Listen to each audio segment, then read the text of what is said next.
For a third straight game and fourth time this summer, it's Gulls and it's Schooners. Hi everybody, Zach Letson welcoming you to Newport's 18th game this season.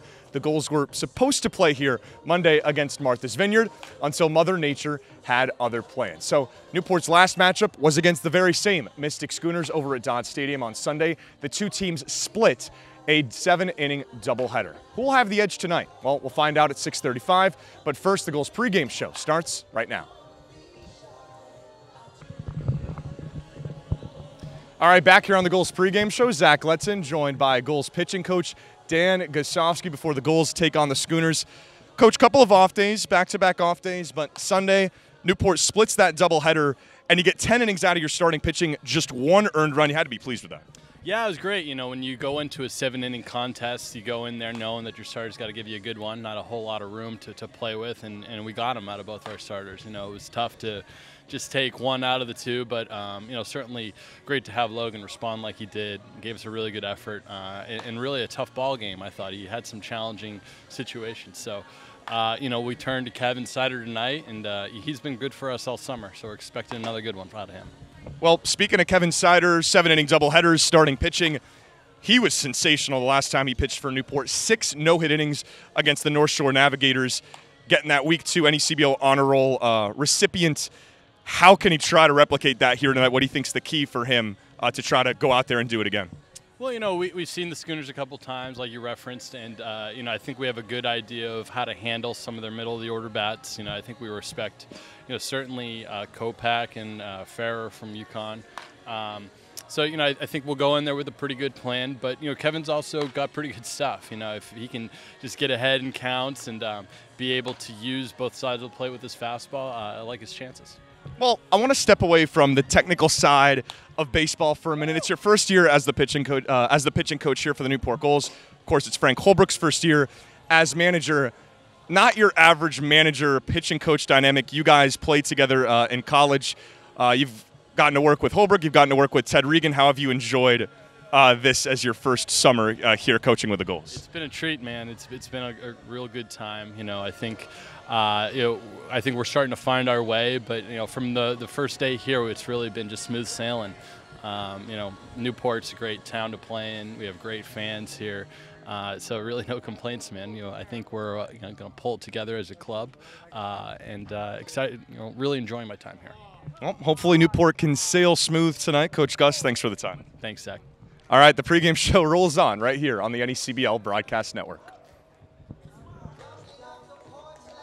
All right, back here on the Gulls pregame show, it's Gulls Eye View. Zach Letson joined by Newport Gulls pitcher Logan McGuire. Logan, you were a Week 3 NECBL honor roll recipient, and while you had a good start to the year, kind of untapped territory that you got into on Sunday in that win for the Newport Gulls. 5 innings, just 1 earned run, 10 strikeouts. What do you think was working for you?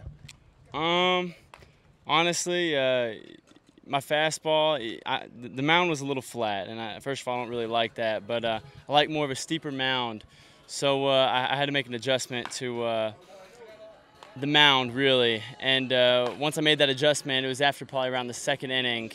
It was a lot easier to, I really didn't try to throw the ball nearly as hard, and I got on top of it a lot easier. So I would just say probably getting back into my back leg was more than anything, working that, and then that helped with my fastball, and everything else was just normal feel.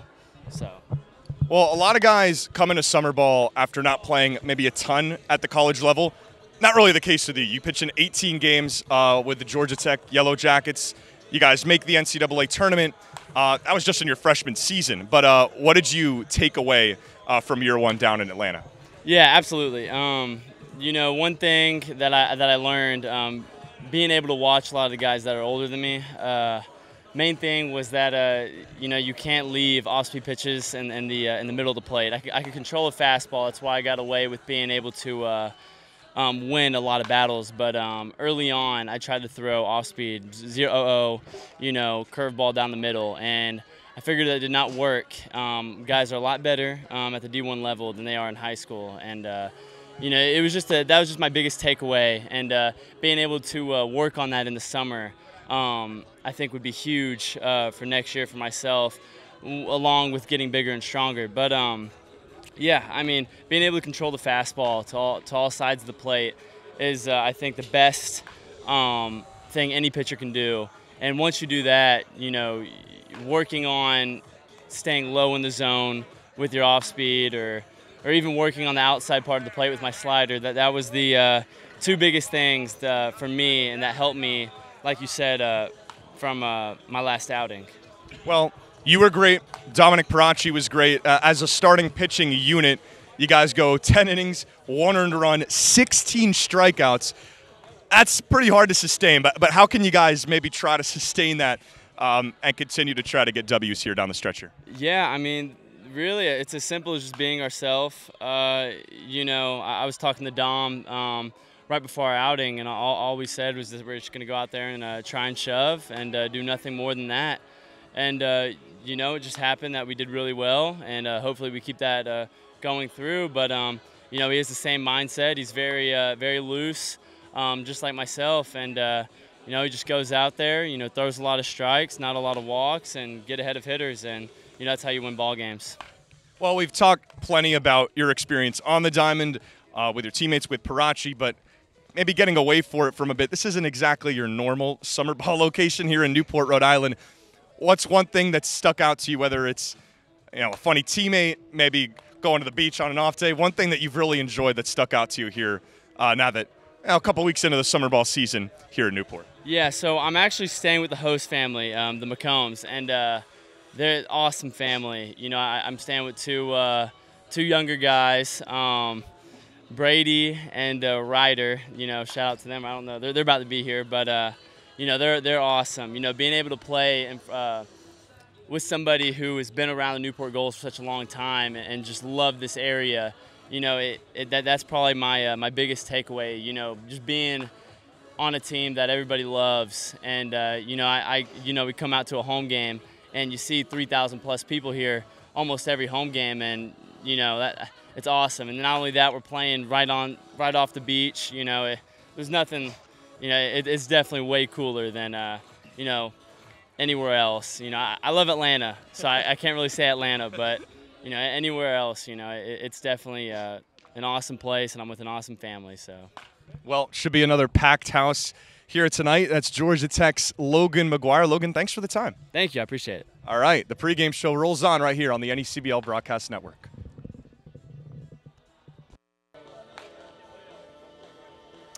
All right, back here on the Gulls pregame show, time for the Broadcasters Roundtable. I'm joined by the voice of the Mystic Schooners, Jacob Irons, along with the Newport Gulls field reporter, Shane Briggs, breaking down matchup number 4 between these two teams this season. And, well, Jacob, these teams haven't played a game since matchups 2 and 3, 2 thrilling games.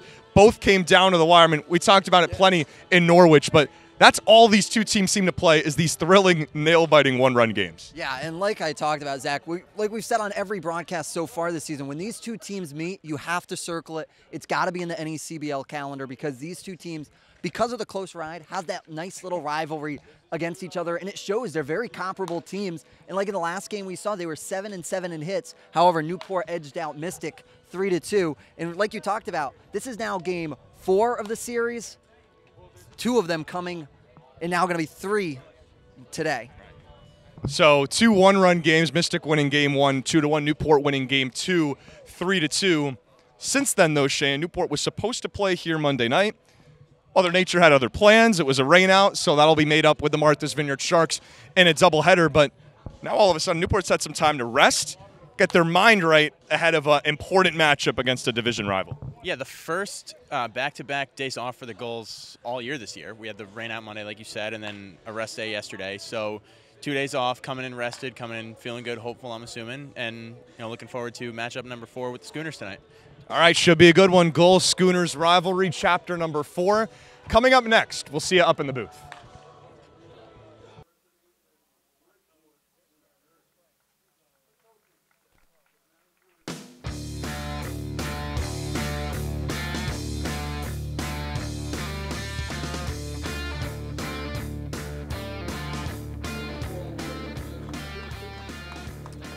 It is time for chapter number 4 between the Newport Gulls and the Mystic Schooners in the 2022 season. Hi, everybody. So glad you can be with us. Clear skies, a perfect day for baseball here on Wednesday night. Zach Letson joined alongside the voice of the Mystic Schooners, Jacob Irons, as long as the field reporter for the Newport Gulls, Shane Briggs, getting things set about 9 minutes away from first pitch as we have our starting lineups being handed out here at Cardines Field.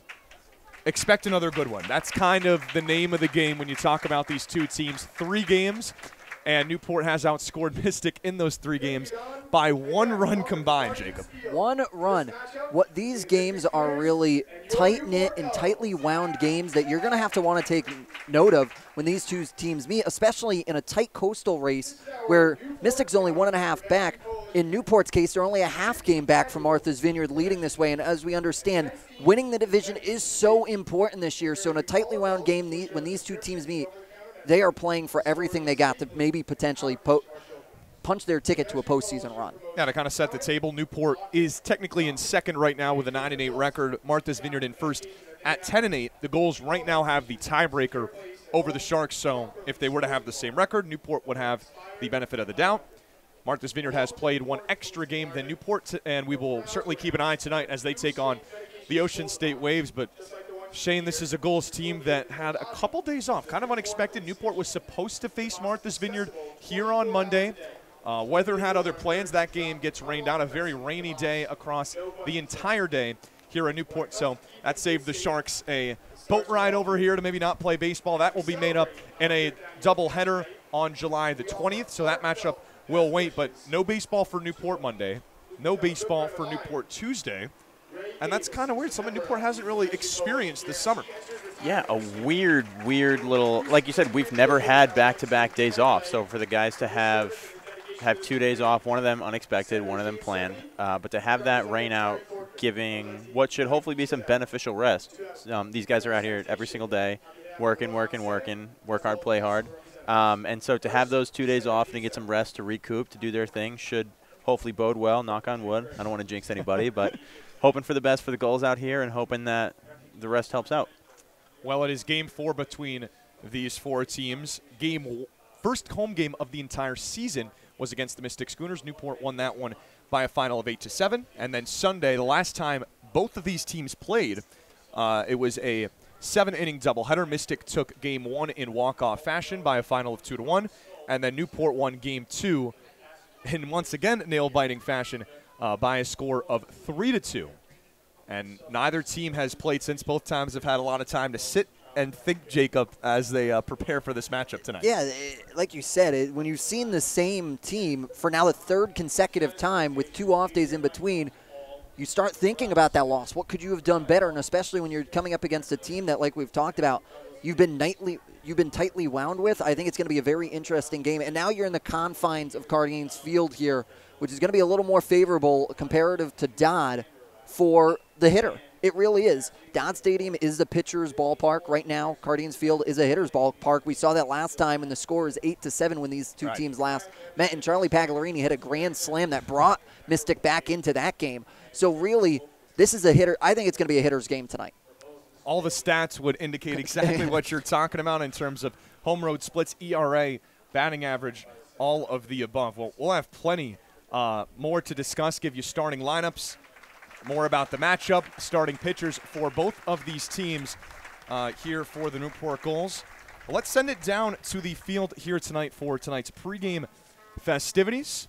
Mike Falcone is down there. It is Newport County Prevention Night here at Cardines Field, and plenty of pregame festivities followed by tonight's national anthem, after we will join you back here up in the booth at Cardines Field.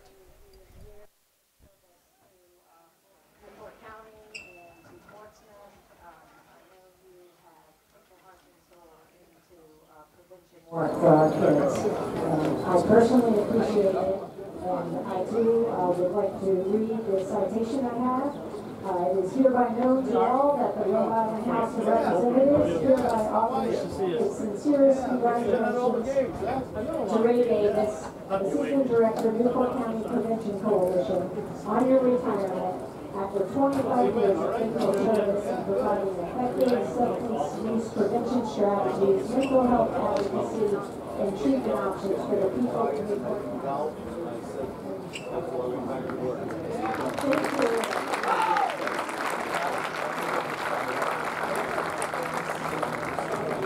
Awesome stuff. Thank you so much, Senator 70, Representative Corcoran, for coming out tonight, and the rest of the Newport County Prevention members. There's a coalition in each of the towns and cities here in Newport County, so we have representation from each and every one of those. We also have a few police officers who are community police officers for Newport, both Brittany Rimke and Frank Pieri.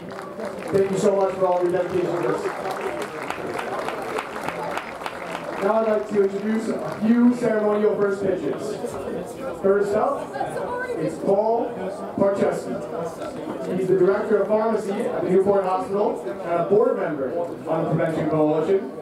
He uses his experience as a pharmacist to help educate youth and community members about the risks of medication misuse, including prescription drugs and over-the-counter medicine. Let's see what you got. You sign. Now I'd like to welcome Hakeem Goggins. He's a program assistant with Newport Prevention Coalition and recently hired to support individuals in recovery at Hope Recovery Center in Middletown.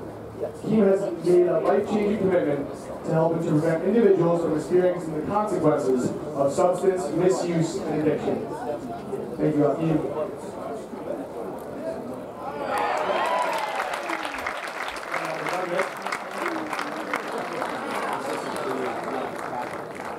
Lastly, seems like the man of the hour here, Mr. Ray Davis, the Assistant Director of Newport County Prevention Coalition since 2017. He's capping off a 20-year career as a Certified Prevention Specialist Supervisor. He's celebrated across Rhode Island for his dedication to the field of substance abuse, and his colleagues like to take this opportunity to congratulate Ray and wish him the very best in retirement, which starts next week. Hopefully his Cleveland Guardians can pull up a World Series this year. We'll see.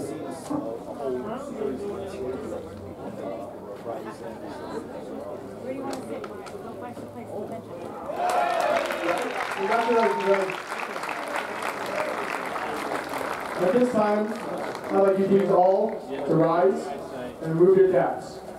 Here with us tonight to present the nation's colors is Middletown Boy Scouts Pack 77.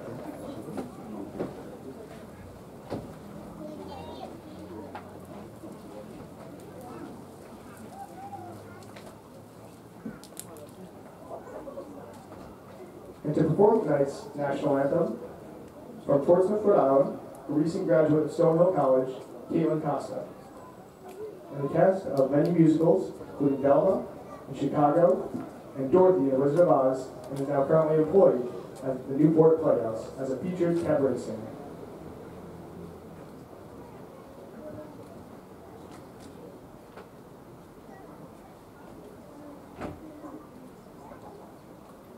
Oh, say, can you see by the dawn's early light what so proudly we hailed at the twilight's last gleaming, whose broad stripes and bright stars through the perilous fight o'er the ramparts we watched were so gallantly streaming, and the rocket's red glare, the bombs bursting in air, gave proof through the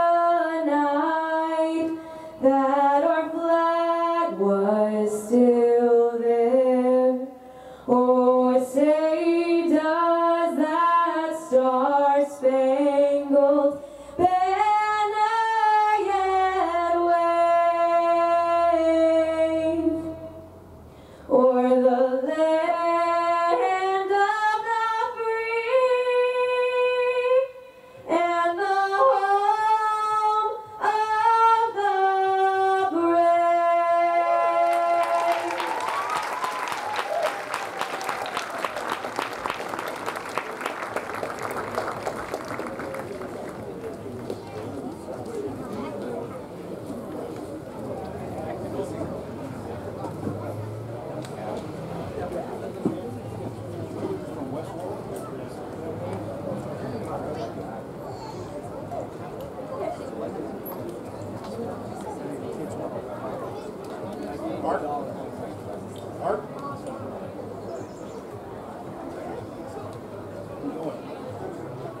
Thank you. Let's give it up once more for the Newport County Prevention Coalition kicking us off the year.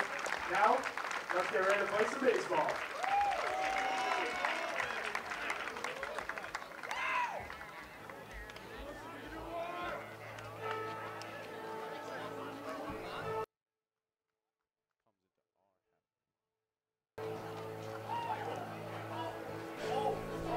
It's almost that time. First pitch right around the corner. A great rendition of the national anthem by Caitlin Costa. We are ready to go. First home game in 5 days for the Newport Gulls. Home game number 8 this summer. 8 of 21, nearing right around, well, actually past the 1/3 mark, and season is chugging along, almost into the month of July here, June the 29th.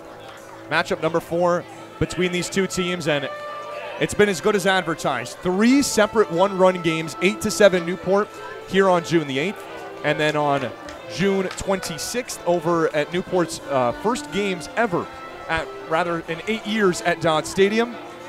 Newport loses game 1 2-1, and wins game 2 by a final of 3-2, and well, that's what's brought us here. 3 close matchups for 2 teams that are real tight in these standings. It really is tight, and as you see in the Coastal Division, there's only 1 game separating Mystic and Newport right now, as Mystic 7-8, Newport 9-8. It really is going to come down, I feel, in the Coastal Division all the way till the end of the season, because this Coastal Division is so tightly wound. However, these 2 teams are really looking strong, and they look very comparable, which is always exciting when you can have 2 comparable teams face off against each other. Should be set for a good one on what is a pinch-perfect day for baseball. Had some rain that pushed Newport's last home game back an hour. That is not the case tonight. 9-8 Newport, set to take on 7-8 Mystic, and we talked about it plenty, Jacob. Real interesting. Of course, Newport saw a fairly similar lineup because these teams played just 3 days ago, but less than half of Mystic's starting 9 from the first matchup between these 2 teams on June 8th is on this team anymore. Yeah, it really is impressive, and it just speaks to how much turnover there is in summer baseball, and really those mainstays are going to be McAllister, McGirt, Kopak, as you know, has always been around in Schooner Blue, as well as you're also talking about Charlie Pagliarini, one of those mainstay at third base. The only guy that really saw action in that first game when they played here at Cardeens Field was Stanton Luthner. Came in there as a pinch hitter and really just stayed in there, and he's become a veteran player for this team. Has the day off today. Logan Allen's going to be there in at shortstop, but really just goes to show you how much turnover there is in college summer baseball right now. Well, it's going to be a very different looking lineup for this Mystic team. Enough of the talk, though, Jacob. How is Mystic going to look 1 through 9 here tonight as they look to take their second game of this 6-game set between the 2 teams? In left field today, it's going to be number 36, Kevin Ferrer from UConn. Then it's going to be number 6, Joe Jakonski out of UNC Chapel Hill. Then the URI student-athlete Addison Kopak will hold down the duties over at first. Anthony D'Onofrio, the Quinnipiac University guy and hero, in the first game of that doubleheader will play center field. Logan Allen making his first start back after taking some time off due to medical issues. He'll be out shortstop today. And then Charlie Pagliarini out of Fairfield University at the hot corner. Then Tristan McAllister finds himself over in right field. Troy McGirt from Wake Forest University transferring to Elon will be the designated hitter today. And rounding out will be Jackson DeJean out of St. Bonaventure University. He'll do the catching duties today for the Schooners. That is the Mystic lineup. It was, well, a couple of pitchers duels over at Dodge Stadium, 2-1 and 3-2 the final scores. Game 1 of that doubleheader had no score through 7 innings, and it being a 7-inning doubleheader, Mystic walked it off in the bottom of the 8th. That 1 through 9 for the Schooners will be going up against Newport starting pitcher out of Quinnipiac University, Kevin Sider, the right-hander. He has been as good as you can be for Newport this summer. 3 games, including a start. His last start, or his only start this season, you could point at as probably the best start a Newport Gull has had. 6 no-hit innings against the North Shore Navigators. The Gulls fell in heartbreaking fashion, 1-0 in 8 innings in that game. But on the season, You're talking about a .9 ERA in 10 innings pitched, 2 hits, 1 run, 11 strikeouts to 4 balls. He is on the mound, the defense behind him. Colton Freeman playing in the second game, his first at Cardines and his first start as a Newport Gull. He plays in left, Colton Ledbetter in center, Alec Makarevich in right, left to right across the infield, Luke Beckstein at third, Josh Kuroda-Grauer back at shortstop, Trent Farquhar at second, Sam Kulis-Singham at first, and the battery mate for Sider is Jake Burley. And we're just about set for baseball here, 6:42, and the first offering from Sider gets Ferrer right on the back. That'll wake you up. That's a nice little welcome to the ball game here. Yeah. If you're Ferreras, now a run around here for Mystic and no outs. Now that's going to bring up Joe Jakonski, who really has been a hot bat, was a hot bat in that Sunday series. And that doubleheader looks to continue that here, now just switching locations, but versus the team they face. First pitch coming in at 6:42 Eastern, 72 degrees and sunny. Here in the 8th home game Newport's played in 2022, as Jakonski digs in and looks at a first pitch down low. And we talked a little bit about Sider. He's mostly a fastball guy, gone to the fastball in 58% of his pitches. Slider is his second most common pitch at 22, while the curveball is third at 11% through his first 3 outings. Large lead for Ferrer as that's in there for a strike, says home plate umpire Matthew Gattain. He calls the balls and strikes. Christopher Lima and Frank Graney are the umpires in the field tonight.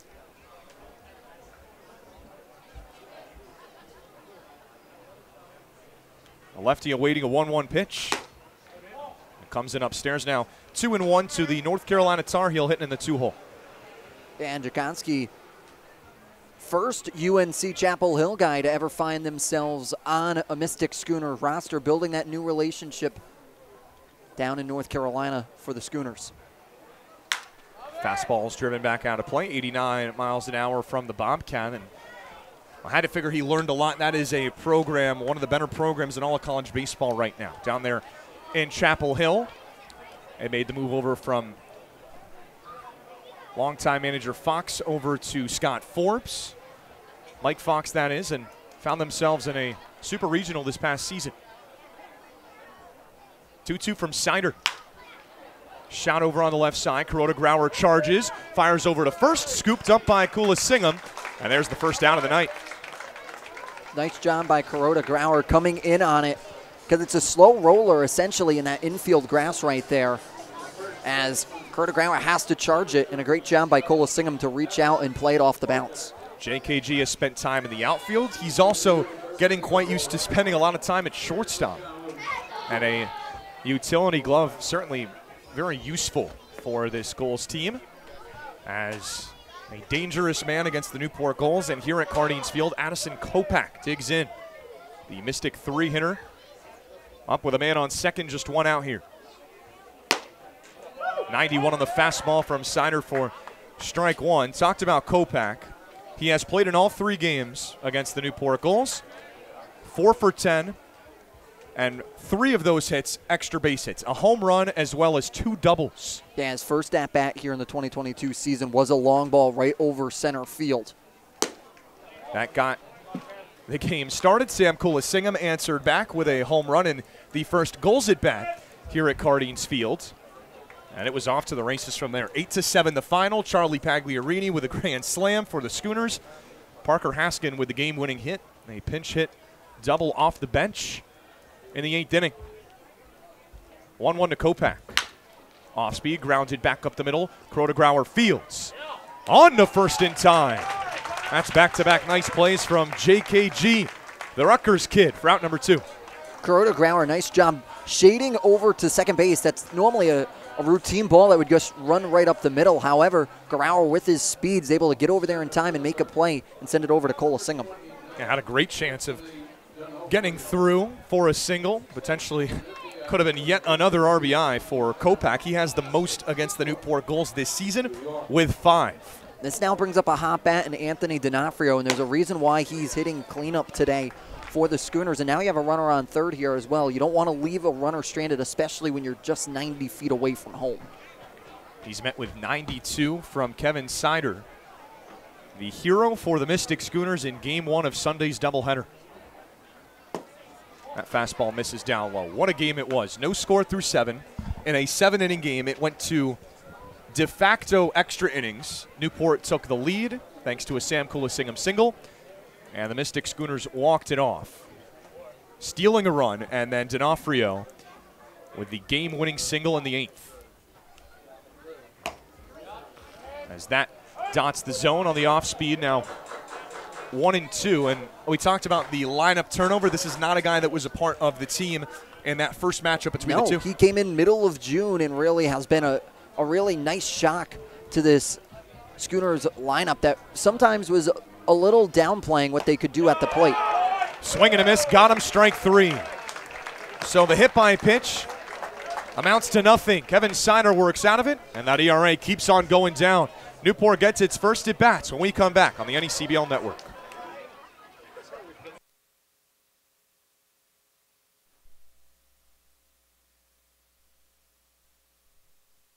For the first time in league history, the 2022 New England League All-Star Game is headed to Martha's Vineyard, home of the Sharks.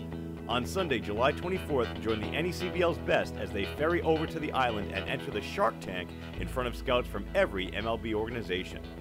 Visit asg22.necbl.com for more information. And don't forget to make your ferry reservation at steamshipauthority.com. Fans, the NECBL's broadcast network brings all of the action right to your home every night. Available on your desktop, laptop, mobile device, as well as your Apple TV, Roku, Amazon Fire TV, or Android TV device. Enjoy single-day passes for just $8, purchase a weekly subscription for $20, a monthly pass for $40, or an all-season pass for $80. Head to watch.necbl.com for more information and for a full streaming schedule.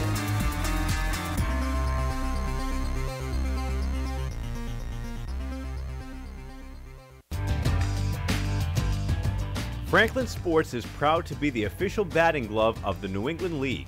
This summer, the NECBL and its 14 organizations join over 200 major leaguers by wearing custom Franklin batting gloves as members of the Franklin family.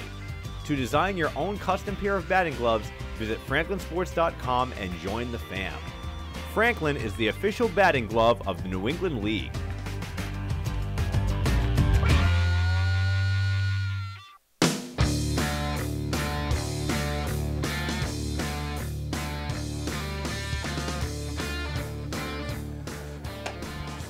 Back at Cardines, Newport gets its first at-bats of the night. Let's give you the Newport Gulls starting lineup.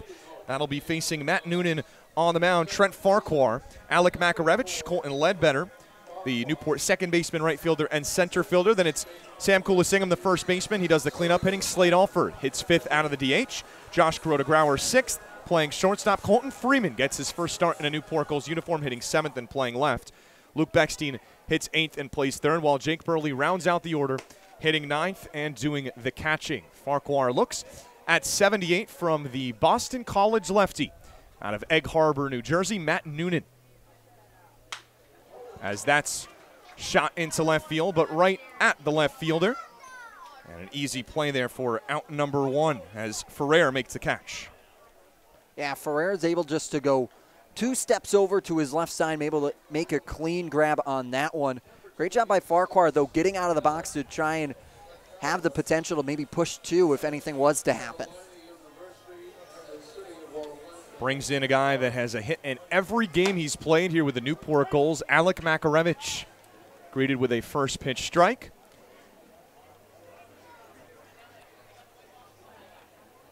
The East Carolina Pirate, an 8-game hitting streak coming into this one. A Pirate against the Schooners, that could be dangerous, Zach. There's a strike to Amac, and quickly 0-2. Be careful, ladies and gentlemen. That is the last thing you want to see.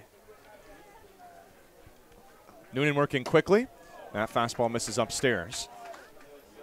A guy in Matt Noonan, 3 games. This is his 3rd start. And he's pitched 8 2/3 innings, 5 runs, all of them earned, 9 strikeouts to 3 walks over that stretch. Yeah, really has been settled into that starting rotation.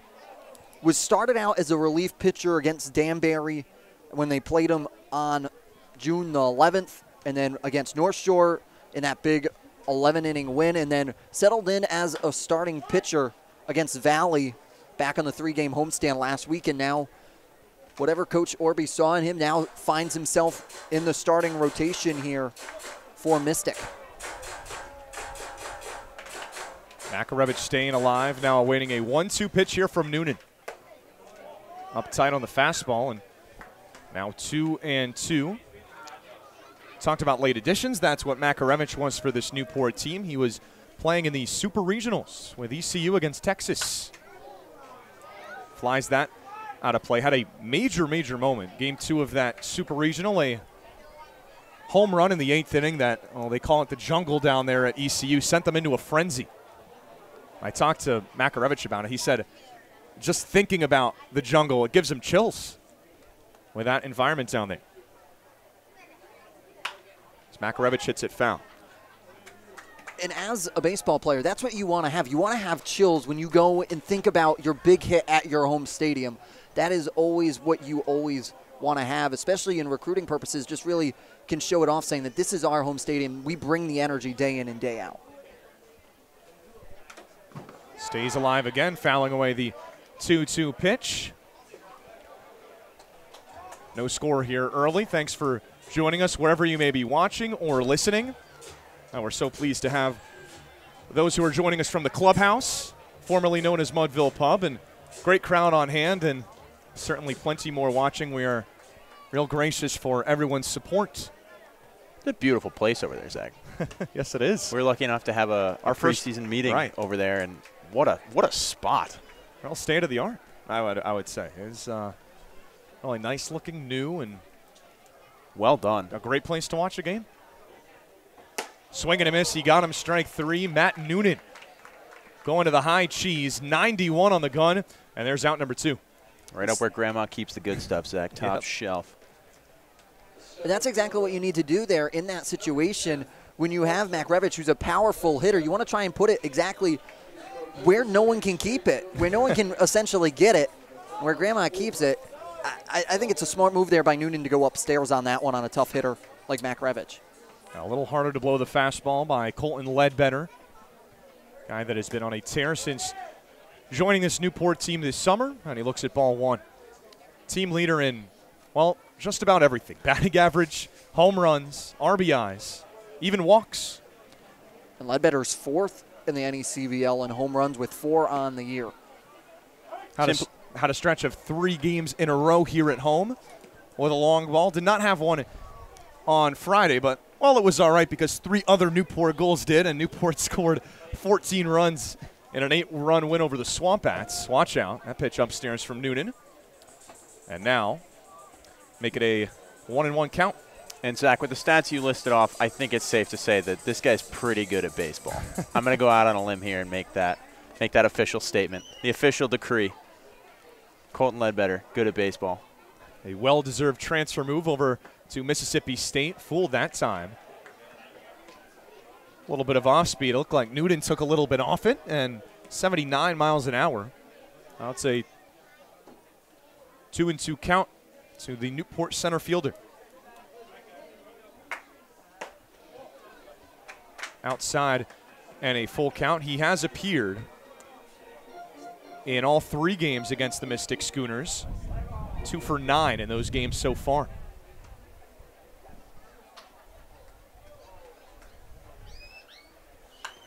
Stays alive. Fouling off the payoff pitch. Mentioned that he'll be attending Mississippi State. That comes after a monstrous year over at Samford. 16 home runs, 57 RBIs, a 640 slug, an OPS over 1,000. Has brought all that talent up here to Newport and earns his team-leading 13th walk this season. That keeps the inning alive. You're going to see Newport here. That's some great eye from Ledbetter here, especially sometimes when you're down, when you have 2 outs already in the bank, you want to start swinging at something to try and work something happen. To make something happen. However, Ledbetter, because of his experience and really, like we talked about, earning why he will be transferring to Mississippi State, really works a walk here and now puts a runner on here for your cleanup hitter in Samuel Colasingham, who's really one of the hottest guys right now in the NECBL. Now his best game this season came right here against the Mystic Schooners, game number 1 here at home for Newport. And he fouls it back. 2 home runs in that game, one in his first at-bat and then one coming later in the game. He's looking for his first home run since that night, but he's certainly made up for it with his other offensive statistics, a .318 average in 15 games played with the Gulls. 2 homers, those coming that night, to go with 10 RBIs. And you also have to add on to how strong a defensive player he is contributing to the Gulls team. Looks at that pitch down low. Yeah, kind of become a mainstay for Newport over at first. Gulls are in good shape. You got Kulisingham. You can also go to Noah Martinez now that he is back and healthy. It's a offense with a lot of depth, that's for sure. Another pitch that tails inside to Sammy K. Now make it a 2-1 count. Mentioned those 2 home runs he had against the Mystic Schooners on the season. 4 for 9 across the 2 games that he's played against the Schoon squad. It's another pitch down low, now 3-1. Ledbetter taken off late, and DeJean just has to eat it. Heads up base running from Colton Ledbetter. Newport all of a sudden now with a runner in scoring position. Yeah, great job by Ledbetter. Seeing that it gets away from John, has a hesitation to ensure that he doesn't get caught stealing. However, Ledbetter, once he finds out that it bounced too far out of reach for DeJean to really do anything to get it over there in time, DeJean's forced to eat it, and Ledbetter's already over there at second. 3-1, shot down the left field line, foul, so now a full count. Now all of a sudden it really could just take a single to drive him in. Kulisingham with 10 RBIs this season. That is fourth on the Gulls this year. Mentioned that .318 average, 21 hits. That tied for the lead with Josh Kuroda-Grauer. And, well, talk plenty about Ledbetter at Samford. You could talk about that and then some with Sam Kulisingham in the year that he had at the Air Force Academy. The Mountain West Conference Player of the Year. And a big spot here, 2 down. In the bottom of the first, no score, but Newport threatening. Kulisingham drives it down the left field line, tailing foul again. And we'll do it again. What an at-bat. This is from the Newport cleanup hitter. Yeah, nice quality AB here. And against Cardines Field, that left field foul territory isn't necessarily going to be your friend because there's not much room over there.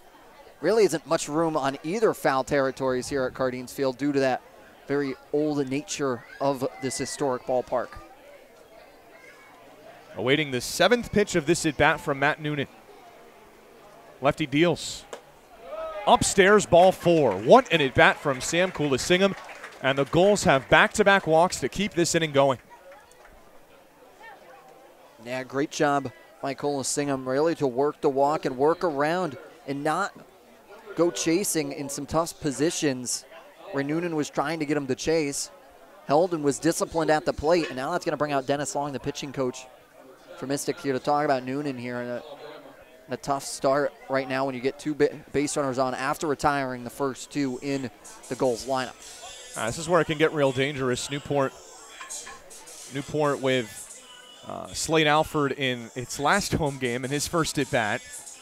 Had the longest home run Newport has had this season, 400 feet, 100 miles per hour off the bat. And I bring that up now, not just because it's early in the game, but because if you're struggling to throw strikes and you maybe leave one out over the middle, Slade Alford's someone that could certainly make you pay for that. There's a reason why he's in the designated hitter spot today for the Gulls.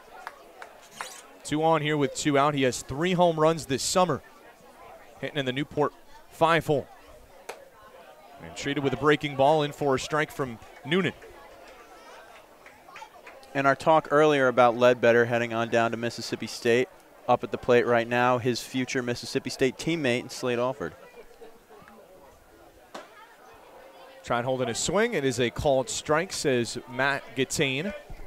Plenty of love down there in Starkville for both Alford and Ledbetter with the successful summers they have had to this point. 7 home runs, 24 RBIs between the two. Ledbetter dancing over at second, and that causes Noonan to take a little bit of a pause out there. Saw it on Friday where he danced in between second and third so much that he stole it easily as Alford with a swing and a drive deep down the right field line, but tailing out of play.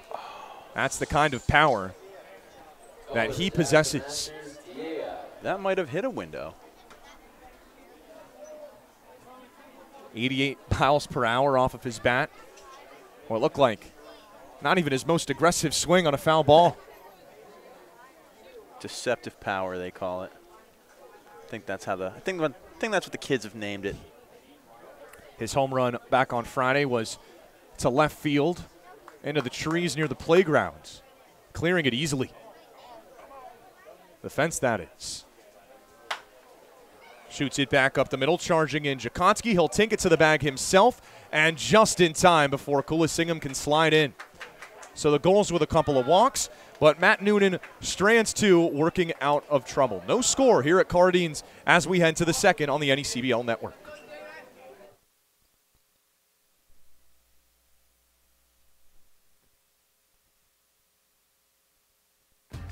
The Newport Gulls broadcast network features 7 high-definition cameras, graphics, instant replay, and extended pregame and postgame coverage. Watch the Gulls all season long every Friday night on YourView New England.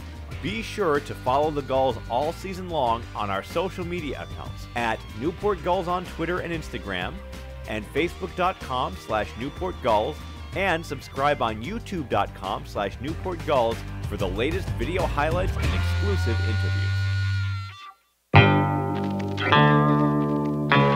The chase for the Fay Vincent Senior Cup begins on Monday, August 1st, when the 2022 New England League playoffs begin.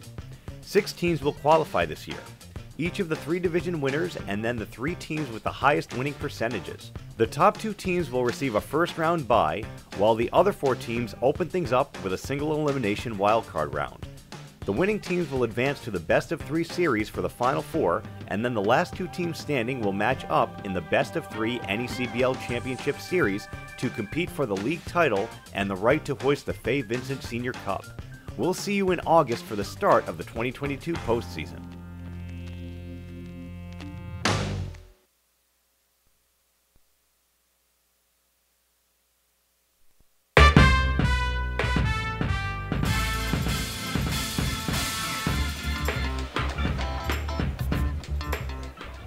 We head to the second here at Cardines Field. No score between the Gulls and the Schooners. Zach Letson, Jacob Irons, Shane Briggs with you. And it is 5, 6, and 7 in the Mystic order. Logan Allen, Charlie Pagliarini, and Tristan McAllister to face Kevin Sider out there on the bump.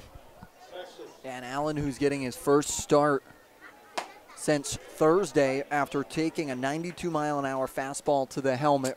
And it wasn't the concussion that sidelined him.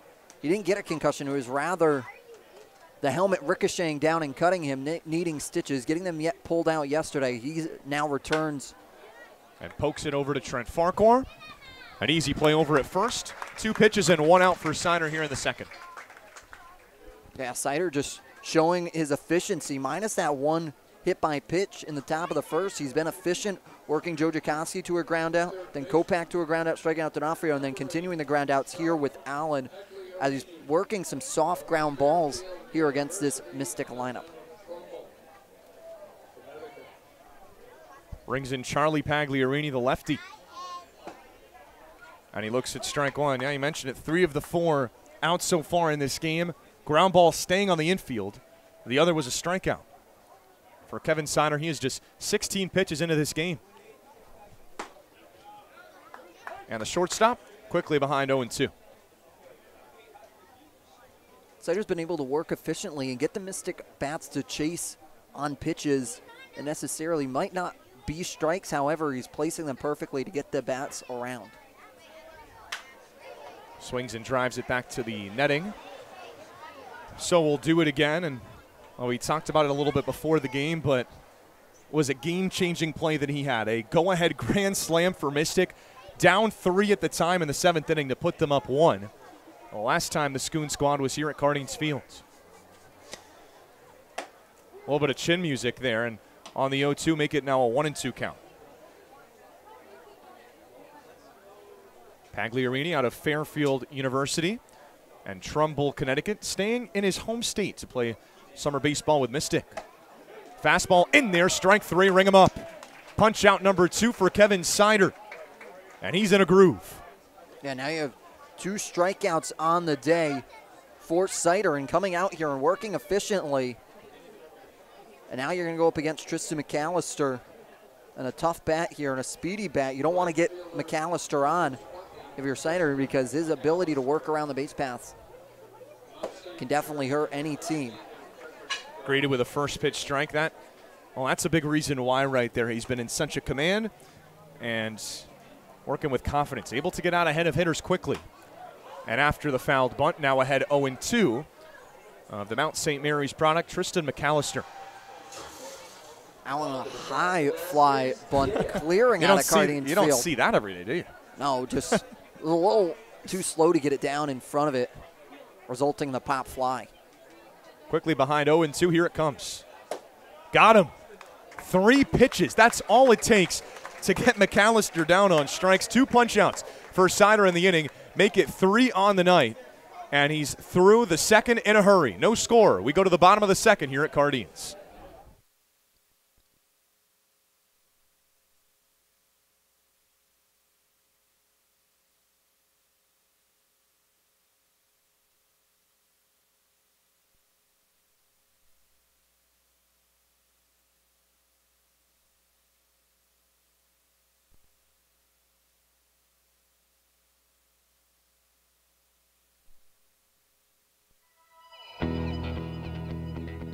The chase for the Fay Vincent Senior Cup begins on Monday, August 1st, when the 2022 New England League playoffs begin. 6 teams will qualify this year, each of the 3 division winners and then the 3 teams with the highest winning percentages. The top 2 teams will receive a first-round bye, while the other 4 teams open things up with a single elimination wildcard round.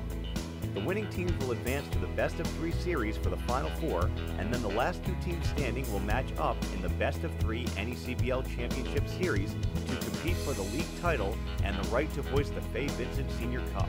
We'll see you in August for the start of the 2022 postseason. Whether you're an island resident or just visiting, the fastest way to get to the Cape and Islands is by taking the New England League's preferred partner, the Steamship Authority Ferry. Visit steamshipauthority.com for more information.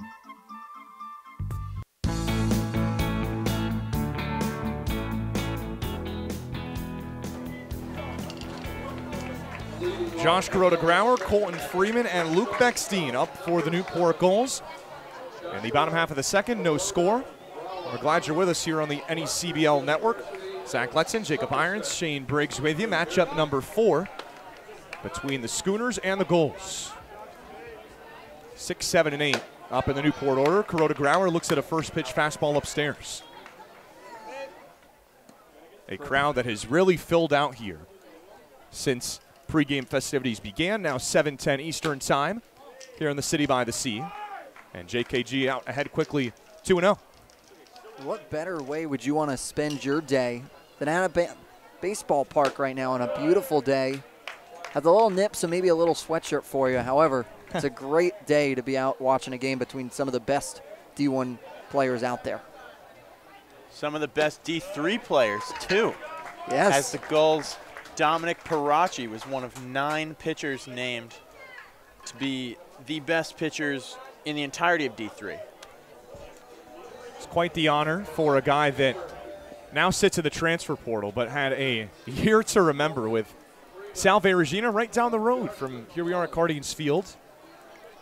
Maybe a 10-minute drive. Such a humble guy, too. We've gotten a chance to catch up with Dom a couple times, and every time he's just so grateful, so happy to be here. Such a nice guy. Definitely wish him the best, and congratulations on that award. JKG reaching on 4 pitches, and Colton Freeman, the Newport batter, looks at ball number 1. Make it now 5 balls in a row for Matt Noonan to open up this second. As Noonan here, his command slipping here a little bit, as we saw, as Ledbetter and Colasingham both worked walks back in the first.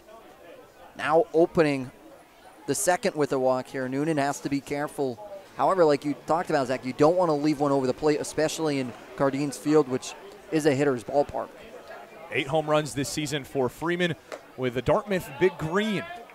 And really, you talk about personalities. This guy, one of the more vibrant personalities on the team, and I have to say, just I think a sense of excitement from all of us up here in the booth that he's finally recovered from. He was dealing with a foot injury and is back in the lineup tonight. Diving back into first, Kuroda Grauer, as DeJean gave him a check. But dealing with that injury, he played for the first time on Saturday in a pinch hit appearance against Martha's Vineyard, and now has earned a spot in the starting lineup for the first time this summer. And yeah, a little bit of mustard on that one from DeJean. But back to Freeman, a guy that you're one of the guys that I'm happiest to see out here. A guy that has been, since we've been here, one of the biggest personality, or actually no, one step up, the biggest personality on this team. Every game in the dugout was one of the most animated people. Always just happy to see him, happy to be here. They got Kuroda Grauer as Noonan with the check-in over on first, and they caught him in between. Got his heads up by the lefty. That's what can happen with a lefty out there on the mound. He can deceive you a little bit, make you think he's going home. Kuroda Grauer got caught leading the wrong way. And that's why a southpaw is so vital to have in your rotation, so that you can try and prevent some of that running, especially if you work into these jams. Freeman with a ground ball, booted by the third baseman Pagliarini. So in his first at bat at Cardin's Field, Colton Freeman's going to reach. Yeah, he'll reach on an error there as Pagliarini just couldn't corral it there. Almost looks like it bounced off the webbing of his glove. A great job, though, by Pagliarini to stay and follow through on the action, to not let that ball drift away and just give up on it. Understanding that it's still a live ball until somebody makes a play on it or time is called. Is that Miles Teller up there at the plate? It is Luke Bechstein. Oh, maybe a Miles Teller lookalike. Yeah. Sorry, the mustache and the new haircut got me confused. Looking sharp, though. Swinging first pitch, fouls it back out of play. I talked about it. It's a different look. Had the long hair, and now going to the mustache and the shortened cut back into this Newport order. Showed up looking sharp here at Newport with the had the long hair and the full beard going on, and then showed up beginning of this week, and he must have seen Top Gun over the weekend or something. That must be what did it. Swings and misses at the 85-mile-an-hour pitch from Noonan, who has began to find that zone again after struggling a little bit to Kuroda Grauer and Freeman. He'd love a double play ball right here. And Bechstein shoots it the other way, foul, and right near that clubhouse.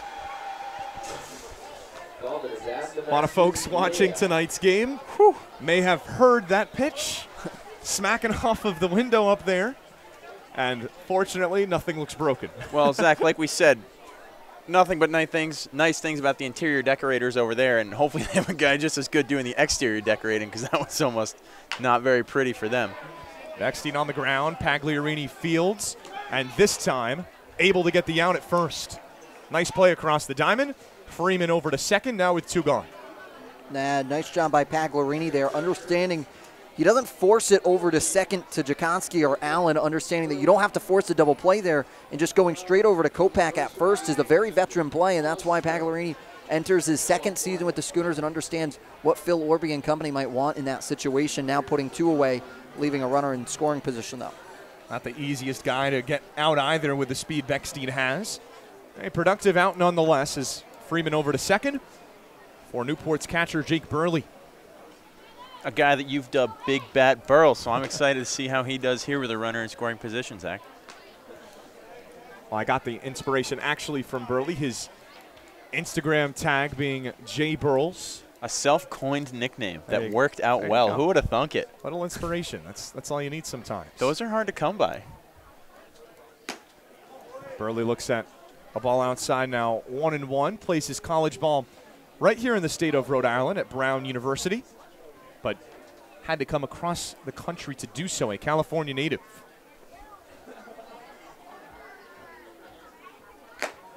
Foul tipped into the mid, 90 miles per hour from Noonan, now 1-2. After Noonan working that walk to Ledbetter and Cole Singham and then Crota Grau to open this. He's somewhat come into his own now, feeling a little more confidence, it appears, on the mound and working with his stuff. Has let 2 separate Newport Gulls reach, looking to work out of it right here. Burley stays alive. That fastball came in tight, and he still found a way to get the barrel on it and fight it off. That's a great protection play there from Burley, understanding that that ball had major movement on it, coming from the outside of the corner all the way working back to the inside, and he's able to get a little bit on it, and that's why he is the big bad Burley. Freeman over on second. He reached on an error. Newport looking to open the scoring here tonight. That's down low. Dijon loses it for a moment, but doesn't go far enough for Freeman to advance. Now Deuce is running wild. 2 balls, 2 strikes, 2 outs here in the second. Yeah, great job by Dijon there to take the mask off quickly and able to keep himself in front of it, keeping an eye on Freeman to ensure he doesn't move any closer. And another pitch that he fights off, stays alive. We talked about Crota Grauer with a great at-bat. Ledbetter and Kulasingham with great at-bats in the first. This is what Newport's generated. It has resulted in 3 walks. 4 guys that have reached tonight. None via a hit. Newport still looking for its first hit here tonight. And really, it speaks to Newport's ability to take whatever the pitcher is giving them. That's what we've seen in those past 3 other meetings. Is they really don't try and force anything, and they really just allow whatever the pitcher is giving him. And right now, Noonan was giving him walks, so they've worked that really well. And he pops up Burley on the 2-2, ranging in Ferrer, and he makes the catch to retire the side. Noonan works out of some more trouble. Here in the bottom of the second, Freeman is stranded, and we head to the third. No score here at Carradines between the Gulls and the Schooners.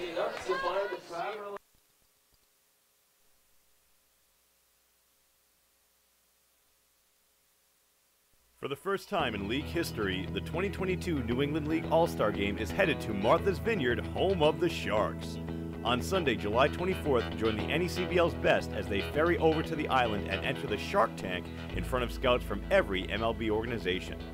Visit asg22.necbl.com for more information. And don't forget to make your ferry reservation at steamshipauthority.com. Fans, the NECBL's broadcast network brings all of the action right to your home every night.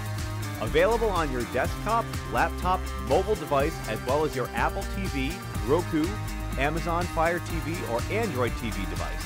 Enjoy single-day passes for just $8, purchase a weekly subscription for $20, a monthly pass for $40, or an all-season pass for $80.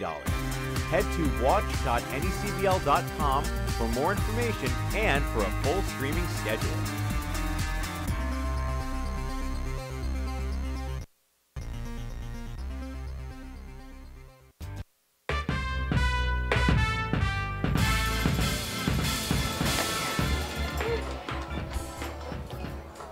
To the third we go, neither side with a run to this point. The matchup number 4 between these 2 squads. Zach Letson, Jacob Irons, Shane Briggs along for the ride with you. And if the previous 3 games were any indication, we are in for a treat. 3 one-run games, 2 of them won by Newport, 1 by Mystic. And here we are in a scoreless tie heading to the third. Really, that should be a shocker here that it's scoreless after the past 2 meetings, and where runs were really, you had to pay everything for him late in that game here. And now you're going to bring up Troy McGirt, a big hitter here, finds himself in the designated hitter role today. 8-9-1 for the Schoon squad in their half of the third, and McGirt holds back on that swing on the pitch inside. And that DH role tonight for Phil Orby's team. Listed as a first baseman out of Wake Forest. Has that Demon Deacons helmet. And this summer is his first time facing collegiate opposition. Yes. He did not play this season in Winston-Salem. Instead redshirted, but came in with plenty of praise into his arrival with the Deeks. And he sends that a mile high and deep to left, but tailing over to America's Cup Avenue.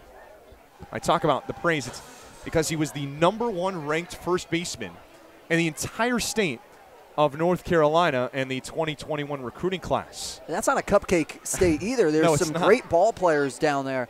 And really, McGirt put together a great fall, which allowed him to come here. When I talked to him, he's like, my fall, I had a stupendous fall, and then really just breaking through, tried to break through but couldn't. And now he's going to move over to Elon, coming to play in the CAA. Fastball's in there, strike 3, ring him up. 3 strikeouts in a row for Kevin Sider, 4 on the night. He is untouchable. Well, Zach, I'm no alphabetician, but I think I'm good enough with letters to confirm that Kevin cannot be spelled without a K. You would be correct. Kevin Sider, ladies and gentlemen. Only 1 in his name, 3 if you're scoring the game to the last 3 Schooners hitters. And here's the 9-hitter Jackson DeJean looking to not become the 4th in a row. Catcher looks at ball 1 on the breaking ball. DeJean, whenever he's been in the lineup doing the catching duties, normally you'll find himself in the 9-hole, a reliable 9-hole guy for the Schooners when he finds himself in the lineup. Got the nod in the 9 spot at the catcher position in game 1 of Sunday's wacky doubleheader. I think that's the only word I can use to describe what it was. Drives the 1-1 out of play over the heads of the Gulls fans onto West Marlborough Street. That was the only, actually he has played in 2 games against the Newport Gulls, 0 for 2. One of a couple different Schooners catchers. Addison Kopak is also played behind the dish against the Gulls. Yeah, and then you also have Eddie Micheletti coming in on one of those late additions from GW. Really, especially when there's so many games in so many days, you have to rotate your catchers because that takes a lot on your knees to be in that crouching position for an extended period of time, especially in maybe triple days back-to-back. It's another strikeout for Kevin Sider. That man is on fire. 4 Ks in a row, now 5 on the night. Yeah, Sider coming in here and just really dealing and picking up where we left off last time in a pitcher's duel, especially when you talk about McGuire and Parachi, who really put together some great starting outings for the Gulls when we last saw each other on Sunday. Top of the order now, and Kevin Ferrer swinging first pitch and shot back down near that clubhouse. Maybe a souvenir for someone watching the game down there. Ferrer hit by a pitch to lead off the game. Since 8 batters in a row retired by Kevin Sider. And a big cut on and miss. He's quickly behind 0-2. And that's the definition of a battle back here from a pitcher, opening the game in a rocky form about hitting the first pitch. Mind you, it wasn't the first batter alone. It was the first pitch of the game. And then has since came back and worked this Mystic Schooner lineup to not really have any hard hit balls so far today. Dare I say, righting the ship. Well, that's what Mystic's trying to do. They're trying to right the ship by getting someone on base. Outside of one pitch that slipped out of Sider's hand, no Schooners have reached base. Just misses on the fastball, nearly a 5th strikeout in a row. This is the key right here, getting out ahead of hitters. Now a 1-2 count, and you're talking about 25 strikes to just 11 balls from the Quinnipiac righty. High drive deep into left field. Freeman back and has room, makes the catch to retire the side. It's clockwork right now for Kevin Sider. Another 1-2-3 inning. Now his 2nd in a row. Schooners still without a hit, and it's no score at Cardines Field, heading to the bottom of the 3rd.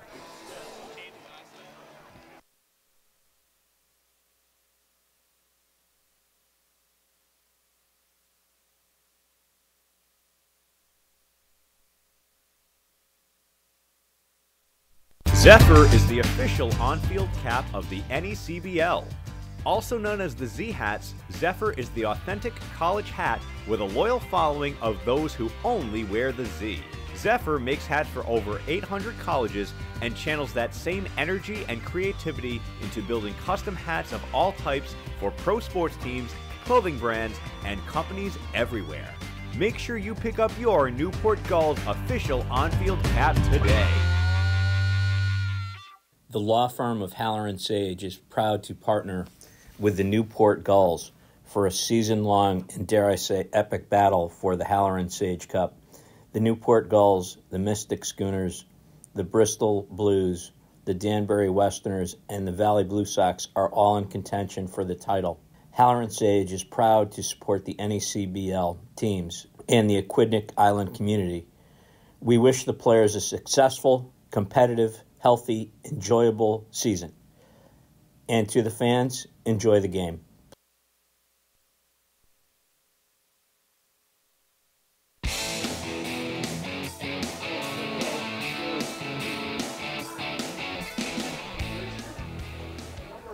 Newport looking to break a scoreless tie. 0-0 the score. As we go to the bottom of the third, the top of the Newport order up. Back here on the NECBL Network, Zach Letson, Jacob Irons, and Shane Briggs with you for game number 4 of 6 between these two rivals. About an hour only separating the two. It is Newport's second closest drive behind one you could probably figure, the Ocean State Waves. Trent Farquhar out quickly ahead now, 2-0. All hail to Lord Farquhar, Zach. Now, speaking of that short drive, Jacob, how is Mystic this time of year? It is a beautiful time of year as we've got, right as we start to pick up, got some beautiful weather down in Mystic, up in Dodd at Norwich as well. Has that July 4th buzz. I can't even believe we're at July 4th already, but we have that buzz in the air. Yeah, where did June go? Coming up on Monday, and well, we hope you can join us for some baseball. It will be Gulls and the North Shore Navigators for the first time in over a decade here at Cardines Field. It'll be one for the books. Hoping for some fireworks, Zach. It's ball 4 to number 4. Trent Farquhar, he reaches with Newport's 4th walk already tonight.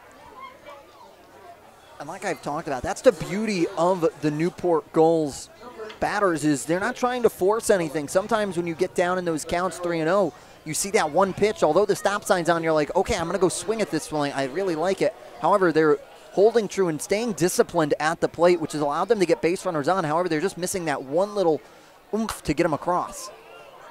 Great piece of advice a coach once gave me was, they don't ask how, they ask how many.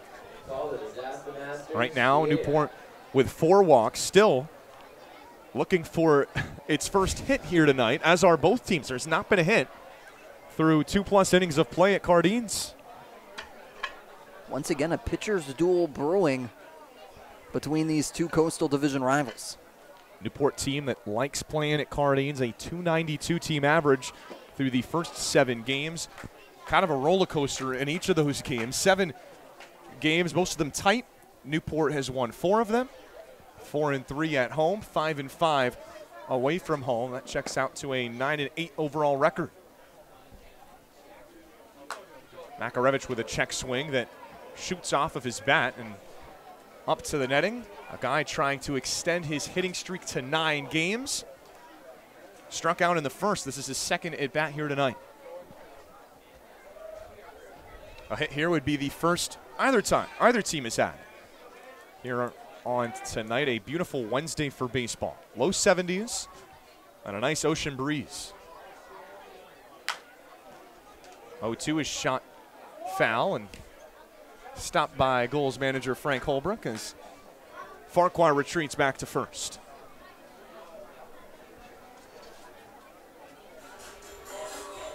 As now if you're Noonan here attacking Makarevich, maybe trying, like we saw Makarevich go with the high, go down swing at the high cheddar here. Maybe if you're Noonan, go try and work that again here, because you saw he was susceptible to that when he's got 2 strikes on him.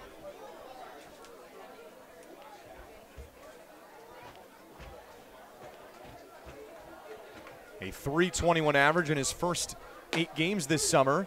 But looks at strike 3 there. Matt Gattain rings him up. That is a big bounce back for Noonan, now 1 away.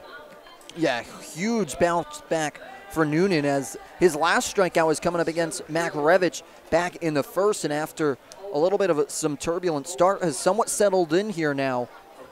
Now trying to work on Colton Ledbetter. Walked his first time up. He was stranded at second base for the Gulls. Got the first of 4 walks. Colton Ledbetter, Sam Kulasingam, Josh Kuroda-Grauer, and the man standing over there at first, Trent Farquhar. Walks now in each of the 3 innings for the Gulls. Looking still for that first base knock. Ledbetter with a big swing and could not stay with the off speed. Now 0-1. Now over 60 pitches into this outing for Noonan. Hasn't had maybe quite the command that he's wanted, but has still done his job at the end of the day. No hits and no runs on the board for the Gulls. As that fastball misses upstairs. Now a 1-1 count. And Noonan's been able to work with his strong defense as Mystic leads the NECBL in fielding percentage at .976 on the year and has committed the fewest errors around at 12. So really, if you're a pitcher, just try and put it in the zone and allow your defense, which has been stellar all year long, to work for you, and it's helped, and that's what you've seen here today. Not many strikeouts, however. Getting outs is just by small ground outs and fly balls, and that's what Noonan's been able to work out of these Gulls batters. And you saw the slider right there. That is the pitch that Noonan goes to second most, and it fooled Ledbetter, 78 miles an hour. Lefty ready with a 1-2. Swing and a miss, he got him. Fastball down low, and Matt Noonan with back-to-back strikeouts after the leadoff walk. And that's what you like to see here for Noonan, a guy that started off a little turbulent, has now somewhat settled in with back-to-back strikeouts against Colton Ledbetter, which is a batter that you really have to circle in that lineup if you're Mystic, going up against Ledbetter, who's been really potent for the Gulls so far. And now you also have Colasingham that you can't really count out as well. Sammy Kay looking to keep the inning alive. He swings and misses at 1 in the dirt. Went back to that same spot. Did Noonan. Mentioned a pitcher over in the ACC with the Boston College Eagles. A Futures League member a season ago out in Worcester, Massachusetts. That shot by Colasingham the other way. Right in the wheelhouse of the clubhouse. Quickly 0-2 to the Air Force first baseman. Walked his first time up, but the Gulls stranded 2 in the first and 1 more in the second. And if Noonan can get 1 more out, we'll have stranded possibly another here in the third. Colasingham hoping that not the case. 0-2. Outside, now 1-2 to the cleanup man. Talked about Worcester. He pitched with the Worcester Bravehearts and had a darn good summer in 14 innings pitched. Maybe not the biggest sample size, but a 1.29 ERA, 19 strikeouts. However, like we talked about, Zach, you still have to go out onto the bump and still produce. Although it might not be the large amounts, it still has to be taken for what it is. 14 innings is still over a game, so you have to take it for what it is, and he's showing you that consistently he can bring it. Another check-in over on Farquhar for the lefty. And if you're wondering, 2 stolen bags on the year for Farquhar in 15 games played. With a healthy lead over there, 2 away here in the third. Colasingham with a shot the other way. That gets through for a base hit. Hit number 1 of the night for either team. And it shouldn't be a shock. It's the Newport Gulls hit leader with his 22nd base knock of the season, and Newport now in business. Yeah, Colasingham seeing the gap between Pagliarini and Allen over on the left side of the infield and able to work it through in that gap. Allen trying to make a dive out for it there, just too far out of his reach, and now that puts a runner in scoring position for the Gulls here, who have tried to work some 2-out magic all night long. Stranded 2 in the first, another in the second. Now here's an opportunity for Slade Alford. Had a near identical opportunity in his first time up and grounded out 4 unassisted to Jakonski. He swings first pitch, sends it out to right field. Ranging over with plenty of room and making the catch is McAllister. So again, Newton with some trouble, but averts crisis. No score, a pitcher's duel here at Carneades Field as we head to the 4th.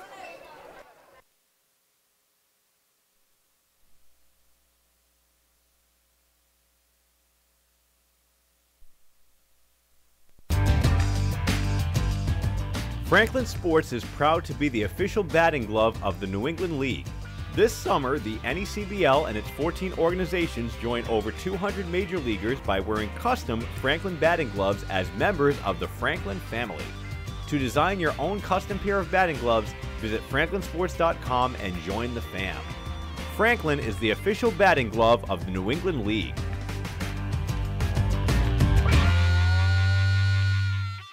The Newport Gulls Broadcast Network features 7 high-definition cameras, graphics, instant replay, and extended pregame and postgame coverage.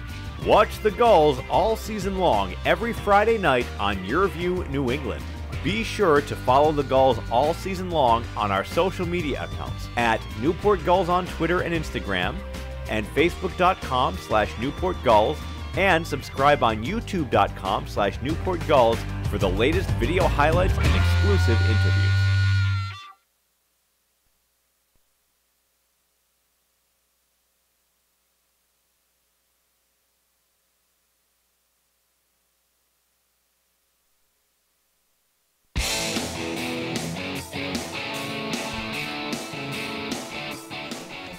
Welcome back to Cardines Field. We're scoreless through 3 here. Jacob Irons, Zach Letson, Shane Briggs with you as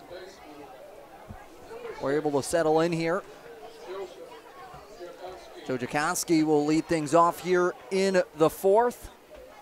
Jakonski out of UNC Chapel Hill. We'll look at a pitch there for a strike. Yeah, who's going to be able to be the one that breaks Kevin Sider, right? I mean, this is a guy that has not allowed a base runner since the first guy of the game in Ferrer, and that was just on a mistake on a hit by pitch. It really was, as Sider deals there. Finding the zone again, now going to be 0-2 here on Jakonski. Jakonski asking the home plate umpire for location there. Have a better idea. Always, Jakonski, you'll always see him work with the umpire to see where every pitch is, to have a betterment of his zone and have an understanding about the zone he's looking at and where he should hit for as that ball runs away. 1-2 here. Sider deals. Jakonski fouling that one back off into the hardwood. Now that fastball is really working well so far for Sider tonight. It is his most comfortable pitch, and well, Jakonski just able to get a piece there and waste it. That one, they'll look down for an appeal. Say he did not go around. Jakonski will now have a 2-2 count. Jakonski out of Plymouth Meeting, Pennsylvania. As Sider's been terrific so far. As Jakonski goes down swinging, add that one to another one of Sider's strikeouts as he still stays to be perfect on the mound with the strikeout. Good luck catching up to that curveball. Are you kidding me? I mean, we talked about how well he's executed that fastball, and Jakonski was sitting fastball there, and then he just gets 81 with a lot of that movement. I mean, it is so tough as a batter to face a guy that is in the groove that this man is in right now. That's going to bring up Addison Kopak as he'll look at a strike there. And Kopak, not unfamiliar to the Cardines field, played here in the 2020 Newport League, then was with the Schooners last year, and then finds himself with the Schooners again here in 2022 as he'll look at a pitch that runs away from Sider. Now going to be 1-1. Like we talked about, Kopak in his first at-bat in the 2022 season here at Cardines Field was a long ball that went right over center field that really started things going in that hitter's duel, an 8-7 win for Newport. Right now, the opposite, really a pitcher's duel with Sider getting Kopak chasing there. Now going to be 1-2. I can't say I'm surprised by the pitcher's duel nature. Of course, maybe a little different to see that at Cardines Field, a place that has seen plenty of runs, but you're talking about a 2-1 game, then a 3-2 game when these two met up, and it was a 0-0 score through 7 in game 1. Yeah. Looks to be the same way here right now, with only one hit between the two teams through 3 innings as Kopak looks at that one in the dirt. That'll be a 2-2 count. 33 strikes, 15 balls. That's command if I've ever seen it, Jacob, and really that's the name of the game. It really is, especially in summer baseball when you have to try and work arms as far as they can go. You can get them out as Sider sets and deals. Kopak goes down chasing. Now that's going to be 2 straight strikeouts for Sider as he continues to be prolific on the mound. Wow. Gentlemen, I know apple season does not start till the fall, but we are being treated to some fresh cider here on this summer night at Cardinals Field. Kevin Sider pressing everything out of the Schooners batting lineup right now. As Anthony D'Onofrio will look at a strike there, 0-1. And D'Onofrio, like we talked about, was the hero back in game 1. As he'll look at a strike there again with an 0-2 count. As Sider really, you can't. It's 0-2 before you can blink, Jacob. It really is. Sider has great movement on the mound and does not waste time, almost working in that minor league pitch clock. That one runs high there, and that's a great throwaway pitch there at a 1-2 high cheddar. Right. Trying to see if D'Onofrio chase. That's the luxury of being out ahead 0-2 is you don't have to attack in the zone. You can try to hit someone to chase, and that's what he's doing right now. Well, 1-2. D'Onofrio goes down swinging. That's 3 strikeouts to start off the 4th for Kevin Sider. Sider is dealing right now in a pitcher's duel. We'll go to the bottom of the 4th right here on the NECBL Broadcast Network.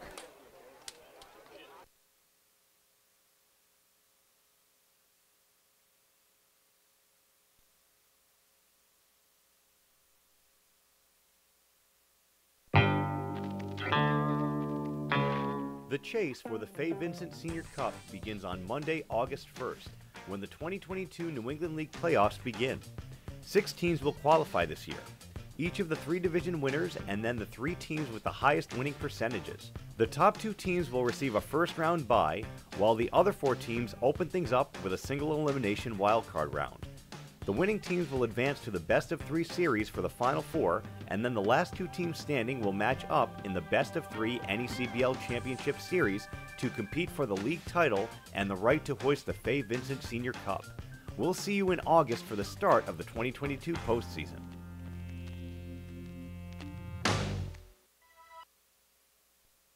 Zephyr is the official on-field cap of the NECBL.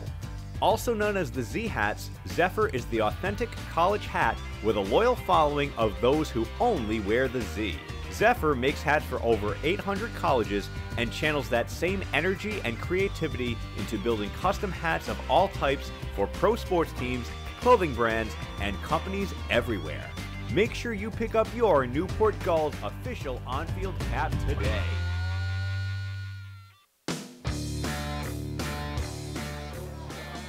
As welcome back to the bottom of the 4th, still scoreless here, only 1 hit between both teams, and that's going to bring up Joshua Kuroda-Grauer, the shortstop here today. As Noonan deals the first pitch, it's going to be 1-0.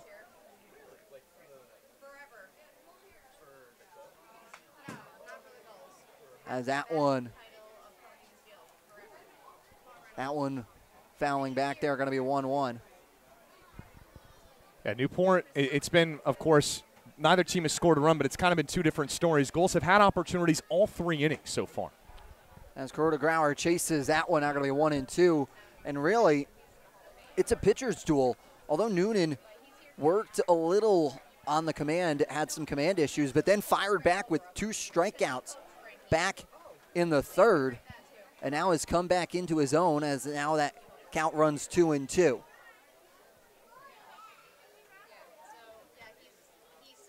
As Grauer gets a hold of that one will find the gap going in to the weird corner of Cardine Field. Grauer rounding first. That will be a stand-up double for Kuroda-Grauer. As now we were hitless going in to the 3rd, and now 2 hits in 2 innings so far, with now a leadoff double for Grauer. First extra base hit tonight.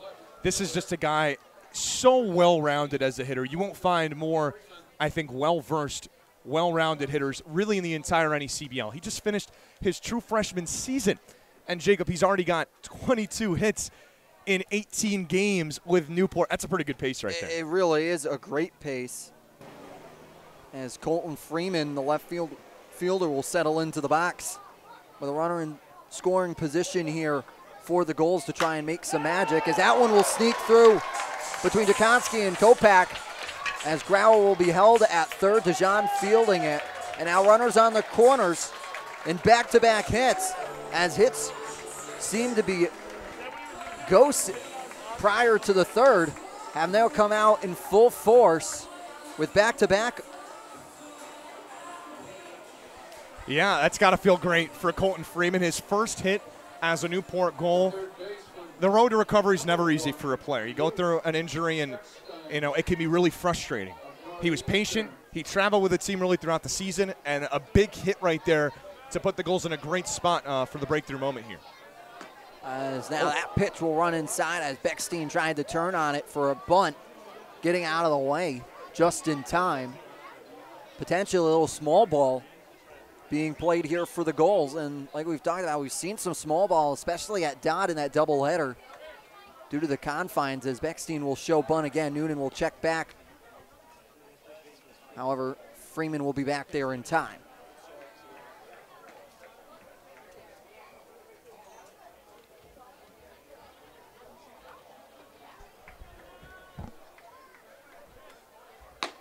Beckstein looks at that one. Again, now going to be 2-0 with runners on the corners here, potentially putting in movement. Double steal, especially with Dakota Grauer's speed. At third is bunt shown. That will be popped up. Now run 2-1 here as the message has been staying the same for Beckstein. They want to put down a bunt. Yeah, it's an interesting call here, bottom of the order. I'm not exactly surprised to see it. A guy in Beck who's got a lot of speed, as we saw his first time up, and it's a tough call. And I think that's why he's having that discussion with Gulls manager Frank Holbrook, because a bunt here ensues that you're looking for maybe a suicide squeeze kind of play, and you're trying to get JKG home from third. That is a gutsy decision to make, Jacob. Especially this early in the game. For the first run. For the first run of the game, as Noonan will step off the bump here. I guess it could be a safety squeeze, whatever you want to call it, but it has to be executed well to work in this kind of situation, because now Mystic has Pagliarini moving in. Now you know they're thinking four right here to try to come to the plate on a bunt to try to get Kuroda ground. Noonan on the bump deals. Beckstein for the first time this at-bat does not square around. That ball will run high though, now 3-1. Here with back-to-back hits to lead off the bottom of the fourth for the Gulls. Now places as bunt shown from Beckstein. That will be in there for a strike. Beckstein taking a step down first, thinking that was ball four, as 89 miles an hour does paint the corner there. That according to our TrackMan data. That one, strike three. Beckstein goes down looking, barely nicking. As that's going to call in a conversation, as Phil Orby. Well, we could tell you the story, but I think those listening can hear Frank Holbrook tell the story. And he's just simply saying to Matt Catane, that's bad. That is a brutal, brutal call in this kind of situation. Got to look at the replay. Oh, man. I mean, that is a really a difficult spot, a difficult call to take if you're the Newport Gulls. I think is just the best way I can put it, Jacob. As it looks like Mystic will make a pitching change here as well. We'll take a break and be right back right here on the NECBL network.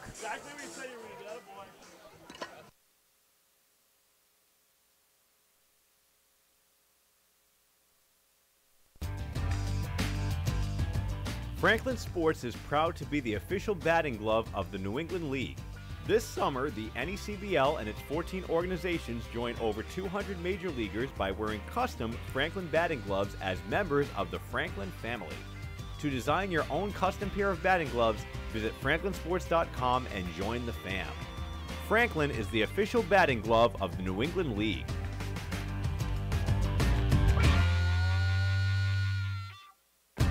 The Newport Gulls broadcast network features 7 high-definition cameras, graphics, instant replay, and extended pregame and postgame coverage.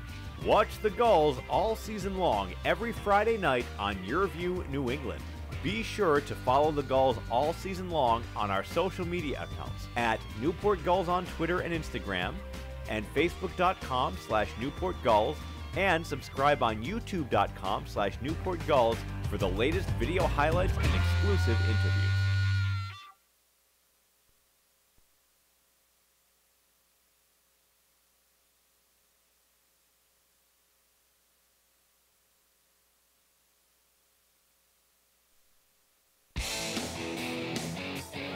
Welcome back to Cardines Field here for a pitching change.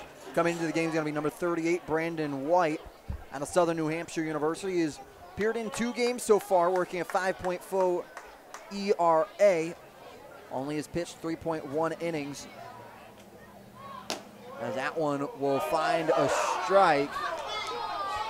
Jake Burley's not happy with it. We have a look on our strike zone, and again, this is not, we're not stating our opinion, but we're just looking at what our TrackMan data has. That pitch was out, as was the strike 3 pitch to Bechstein. That one will find a strike again. Now going to be 0-2. 87 miles an hour in there in time. Once again, working the outside corner for the strike is White, picking up where Noonan left off. As White has one away here with runners on the corner. That one will be popped up, foul, and out of play over by the Firehouse. Here's some big calls now, because you're talking about 3-1 to Bechstein with the base, with 2 on and nobody out. Now all of a sudden, Burley, the 9-hitter, is behind in the count. And if he induces a ground ball here, it could be no score going into the 5th, Jacob. It really, the power of the call as that one runs inside. Now going to be 1-2. Runners still on the corner. Kroder-Grauer at third. Freeman at first. Bechstein down with the strikeout looking previous to White, who comes in here in relief for Matthew Noonan, who started the game. As that one's kept in front by DeJean. Now going to be a 2-2.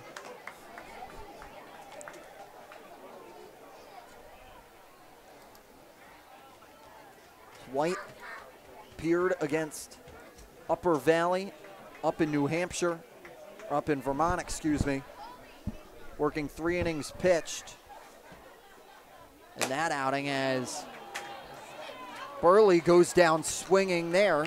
Now going to be 2 away here in the bottom of the 4th. Now between Noonan and White, they've been able to work the K to get 2. What a turn of events. What a turn of events. Very similar, honestly, to what Newport had last inning. You get a guy on, and then back-to-back punch-outs. Here, the magnitude is even greater.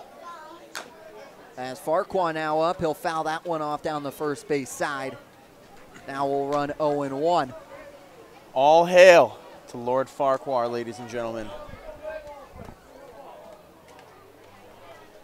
Trent Farquhar, who worked a walk back in the 3rd. As Farquhar gets a hold of that one will be out to center. D'Onofrio there, high off the wall. That will bring in 1. As Freeman will round 3rd. The play at the plate, DeJean, they got him at home. A snipe from Anthony D'Onofrio. As they just threw out third base coach, as that's going to be manager. Yeah, Frank Holbrook just got tossed from this one. That,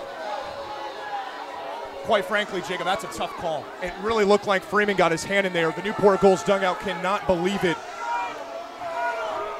And I think it's some justified frustration here. You know, you don't want to make – it's hard for us to say, of course. We'd have to get another look. It was a very close play. But it did really look like, as here we get a great look here by the Newport Gulls production team. Wow, I mean, that is just, I think for the Newport Gulls, it's a lot of frustration that's boiled over. You get a really controversial strike 3 call on Beckstein. And then Colton Freeman, as Holbrook's been ejected from this game. I'm kind of speechless right now, Jacob. That was a it was a close play at the plate. It did look like Freeman got his hand in there. Again, that's the job of the umpires, not us. We have a pretty good angle from up here. It was a great dive. He looked like that right hand had snuck in. Newport is still jawing with these umpires, and I think just a shocking outcome for everyone at the park, I think, is just the way that you can put it. Really, that has to be the way. Through 3 hits, what looked potentially to be a second, to bring in a second run, however, it will run D'Onofrio to Kopak, then to Dejan at home to get that final out. And through Holbrook, giving Giattini a little piece of his mind. We bring you now to the top of the 5th in this crazy and wacky game that is Newport and Mystic here. Yes. I hope we can get a shot of this. Goalie is now showing his emotion for the well, that's going to get the fans fired up. Goalie and Chris Patsos are having fun. I think every last person here at Newport, quite frankly, cannot believe. Yeah, and it's good that there's some laughs being had, but it's some anger from a lot of people here. And like I said, you don't want to see a coach get run out of the game, but it's inspirational to see him back up his team. And boy, that is a real difficult call, because it sure looked like, from our vantage point, again, from where we're sitting, that Freeman got his hand in and was safe. And there was a rallying cry from Holbrook on his way out, too. He made sure to get a word into his guys in the dugout, and I definitely think that's going to be something that they can rally around. And now that will run high, 1-0 to Allen. The shortstop from Bryant, as Allen will rip that one. Coming into it will be Ledbetter. Ledbetter making the catch there for the routine fly out. We don't have to harp on it too much more, but I think, Frank Holbrook, he defends his team, but he's not going to get that animated. He's not going to get that animated unless it's a call that he really believes was messed up by the umpires. I think that says a lot about that play and a lot about the kind of manager that he is, standing up for his team. Lost in there is a run by the Gulls, too. Right. Freeman would have been the second, but we did get one across. The Gulls were able to get one across. As that's how we stand here. Newport leading Mystic 1-0. Pagliarini settled into the box for top of 5th action here in the City by the Sea. As Sider's back out, continuing his stellar performance. As Pagliarini will chop at that one. Now going to be 0-2.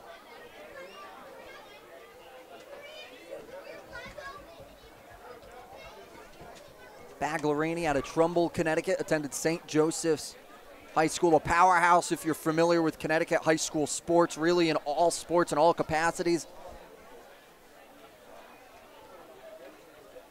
As Sider steps and deals, that one will spike off the dirt. Now going to be 1-2. To the third baseman. That one coming in at 77 miles an hour there.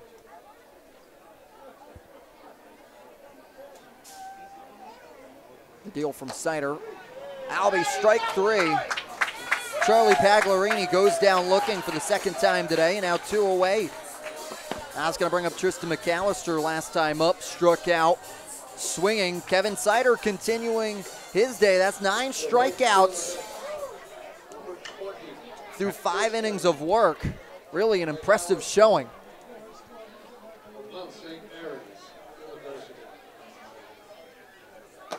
McAllister will look at a strike there.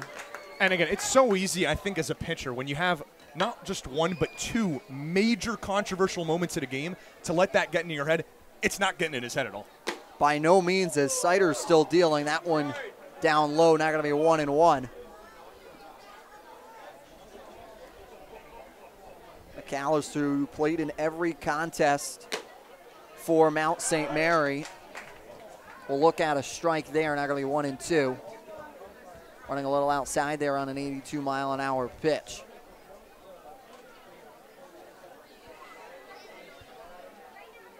That one away is Sider. Trying to work a little bit of a movement there on a breaking ball.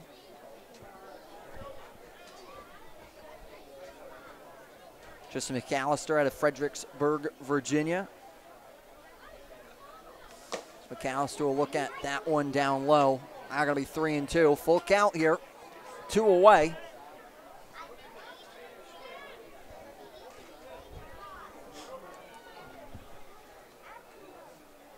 The deal from Sider.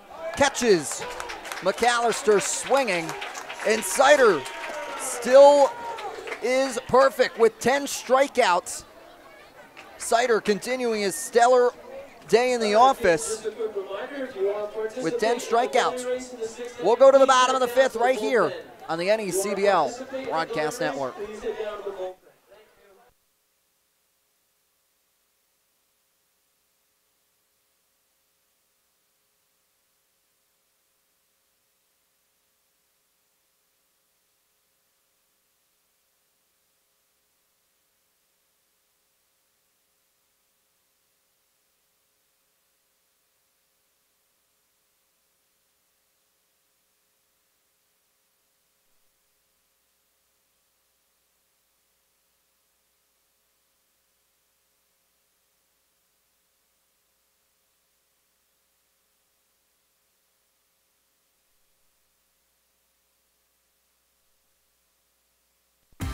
Fans, the NECBL's broadcast network brings all of the action right to your home every night. Available on your desktop, laptop, mobile device, as well as your Apple TV, Roku, Amazon Fire TV, or Android TV device. Enjoy single-day passes for just $8, purchase a weekly subscription for $20, a monthly pass for $40, or an all-season pass for $80. Head to watch.necbl.com for more information and for a full streaming schedule.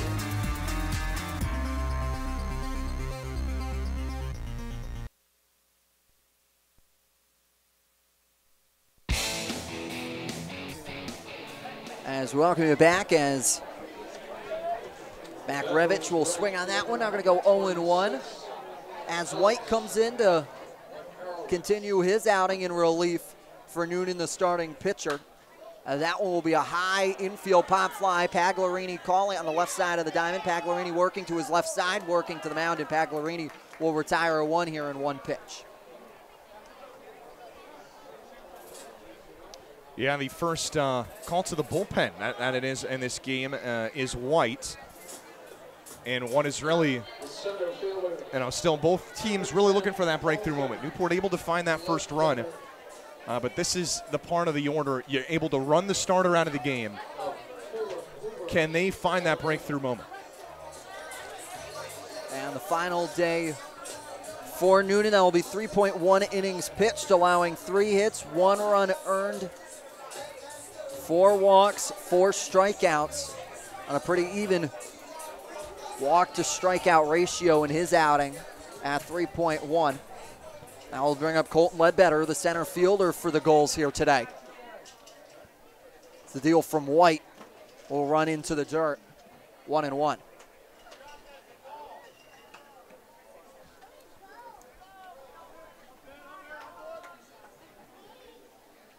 Ledbetter, like we've touched upon, transferring to Mississippi State, will rip that one right up the middle. He'll have a stand-up single. What was that, 300 miles an hour off the bat? 104, folks. That might be the hardest ball we've seen all year. Sometimes, Jacob, it just sounds different off the bat. It really did. That sounded different. You get a look at this rocket ship to outer space, center field from Colton Ledbetter. The amount 104. The amount of pop that man has in his bat. Yeah. Cole, tons of power. I'll bring up Samuel Colasingham, the first baseman out of the United States Air Force Academy. Our Top Gun here out in Newport. That one will come in for a strike. However, can you call? I understand Top Gun fighter pilot. However, Top Gun is Navy. Got distinguish those branches.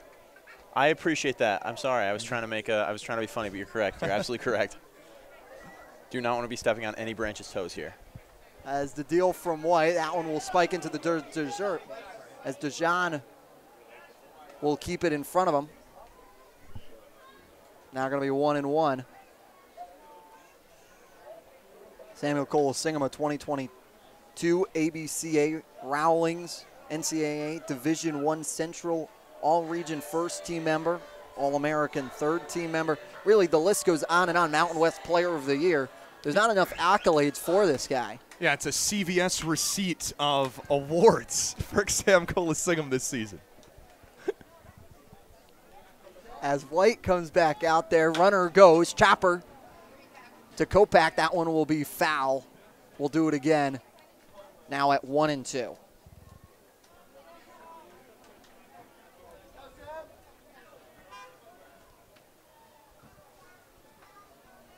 Colasingham right now batting .318 on the year, 21 for 66. And like we talked about, that breakout game was here when the Schooners and the Gulls faced each other last, which was the second game into this 2022 campaign. White deals, Colasingham fouling it off in the box. Once again, we'll do it again at 1-2. As the sun is beginning to go down. I wonder if we'll be treated to another beautiful Newport sunset tonight. I think so. Clouds are in the, I think we're seeing the perfect little orange tint in the clouds here. I think we're going to get a nice baseball sky in the books after a beautiful day throughout New England. Opened up for a beautiful evening of baseball as White checks back Ledbetter there, and Ledbetter gets back in time. And yeah, the weather today, forecast brought to you by Joe Nichols, sunny and 75. Absolutely beautiful day for baseball. As runner goes, DeJean will snipe down as Ledbetter gets there in time and will steal a bag. Yeah, picked a fantastic pitch to run on there on the off speed, and this is one he's done. He's so aggressive on the base paths, and on that 77-mile-per-hour pitch, made it in easy.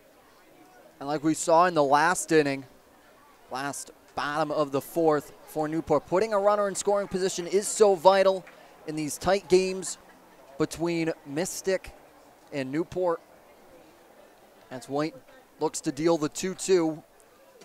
As in the dirt, getting away from DeJean. DeJean will fire, however, will eat it, excuse me. Now a runner will now be 90 feet away from home. Yeah, a lot of that's instincts. I think as a base runner, there's something to be said about just seeing a ball take a certain bounce and you're off. There cannot be a hesitation, especially when you're going from second to third. That's a harder base to steal, Jacob. Just a great job. Because you have a direct line from DeJean down to Pagliarini there, and you can't have hesitation like you talked about, Zach. Now it's going to be a full count on Colasingham. As Colasingham will rip that one will go foul, hitting the Cardine scoreboard there. Foul territory really kind of eliminated once you get to the warehouse, and that still fairly new Cardines Field scoreboard was built here in 2020. Scoreboard's become a beautiful home to some adorable little bunnies, our little ballpark bunnies out here. You always see them hopping around the outfield. As that one run real high on Colasingham, who really has gotten on base every time he's touched the batter's box. Worked a walk back in the first, got a single back in the third, and now working a walk here in the bottom of the fifth as Phil Orby will come out. That will normally mean pitching change. However, that could also mean strategy with runner on the corners. As Phil Orby tends to do this sometimes, working strategy with his infield, especially since he called everybody in here. In a big situation, you don't want to let this one get away from you if you're Mystic, as you're only down one run to Newport.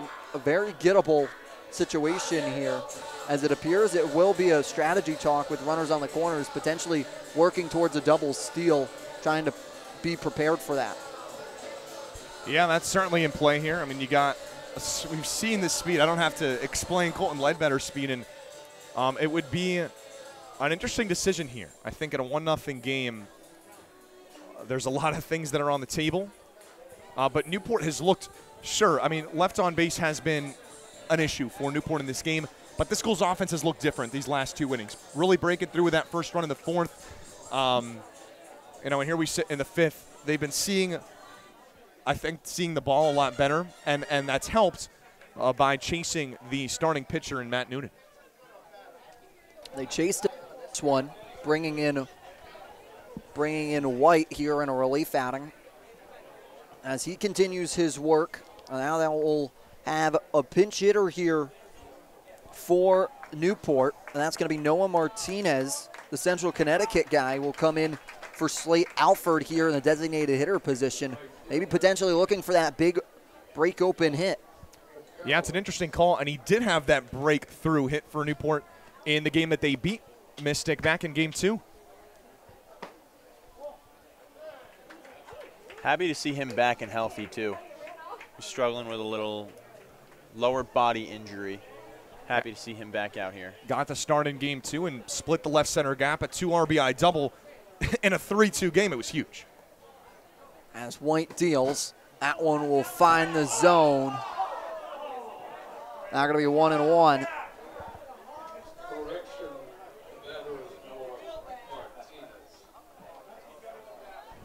Martinez out of Central Connecticut State University.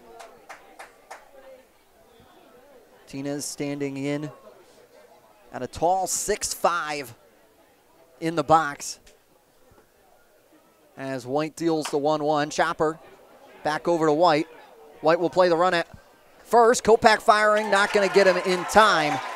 As Ledbetter works his speed and being prolific on the base path. Now going to be a 2-0 Newport lead. What you just saw, folks, is a base running clinic from Colton Ledbetter. Stealing second, stealing third on that pitch in the dirt. And then, I mean, he made it home fairly easily. That's on a routine ground ball fielded by Mystic. He times the run perfectly. As soon as the pitcher turns his back, he's off.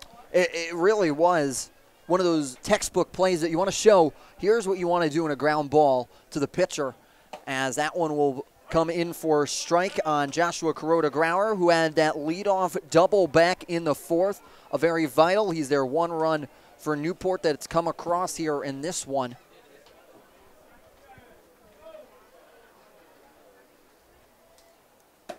That one runs away from White. Now going to be 1-1.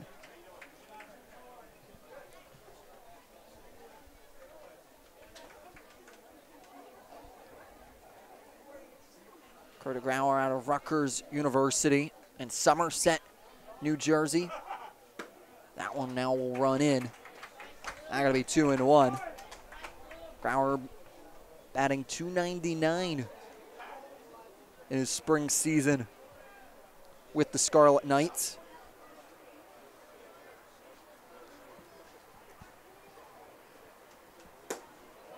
Upstairs, now going to be 3-1. And Grauer batting an even .300 so far on the summer with 1 home run and 14 RBIs. We're going to bring in another one in scoring position in Samuel Colasingham.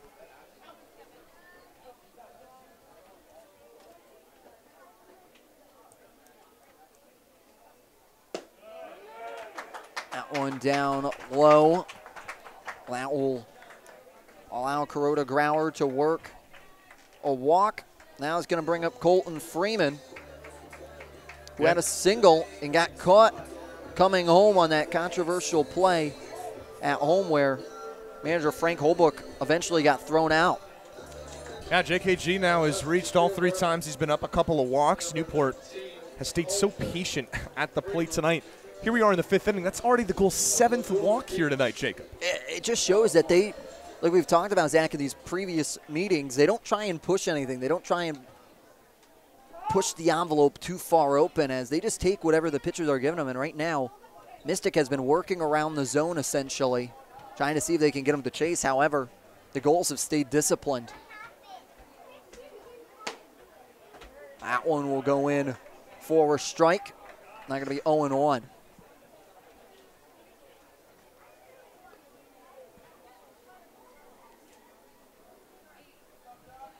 Freeman, who was named the 2023 team captain for the upcoming college season for the Dartmouth College and the Ivy League, as that one will go foul and out of play. Put that one right out in the center of America's Cup Avenue. And a guy, Freeman, who's really seeing the ball well tonight. I mentioned this is his first start in a Gulls uniform. That hot shot to third that ends up getting booted by Pagliarini. Then he reaches on a base hit. So a couple well-hit balls in his 2 times up at the plate. White deals. That one will ground back over to Pagliarini. Pagliarini will set and fire over to Kopak for the 5-3 putout. However, as Newport's able to get one across in Ledbetter, they take a 2-0 lead as we go to the top of the 6th. Newport Mystic, Chapter 4.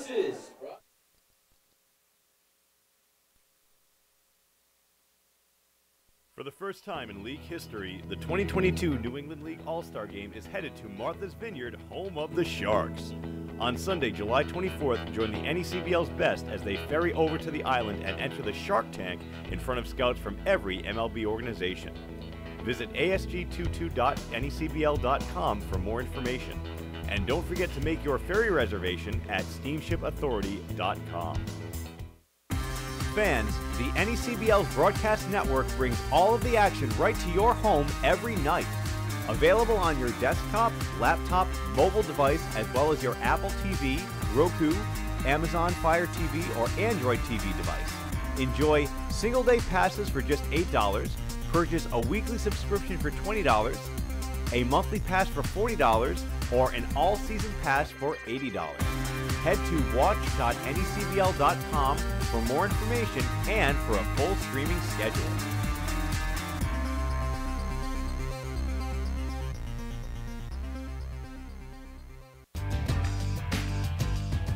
Franklin Sports is proud to be the official batting glove of the New England League. This summer, the NECBL and its 14 organizations join over 200 major leaguers by wearing custom Franklin batting gloves as members of the Franklin family. To design your own custom pair of batting gloves, visit franklinsports.com and join the fam. Franklin is the official batting glove of the New England League.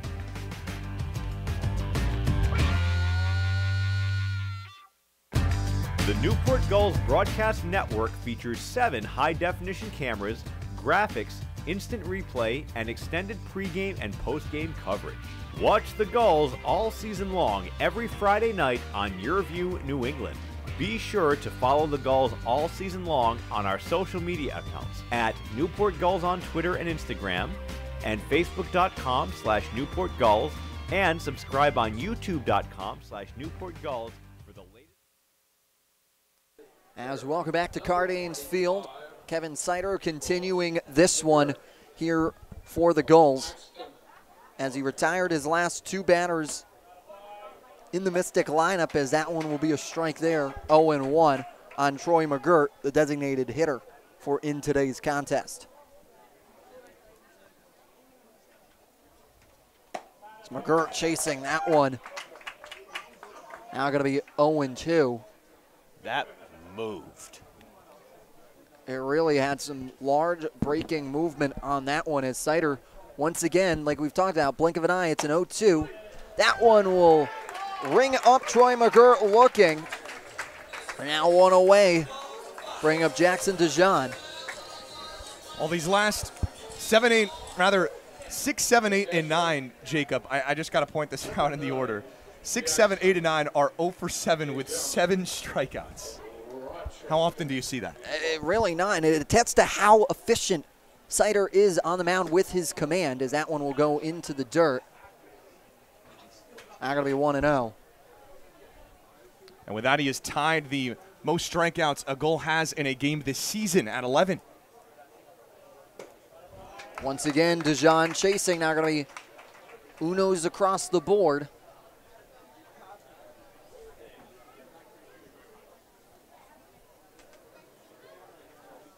The deal, broken bat, dribbler. Beckstein coming in, making a play. What a beautiful job by Beckstein. Not letting the broken bat get to him, charging it in on it. As all the bat will get picked up as DeJean taking it right off the handle there to retire the second. Speaking of Dijon, co-worker of ours, cameraman over on the dugout, double fisting tonight, working his hardest. Caden Charpentier, big mustard guy himself, even claims it is the best condiment of them all. But I just wanted to give a shout out to Caden, working hard tonight, doing both of those cameras. Doing a great job tonight. Kevin Ferrer, the one-hole hitter. We'll look at a strike there for the Schooners.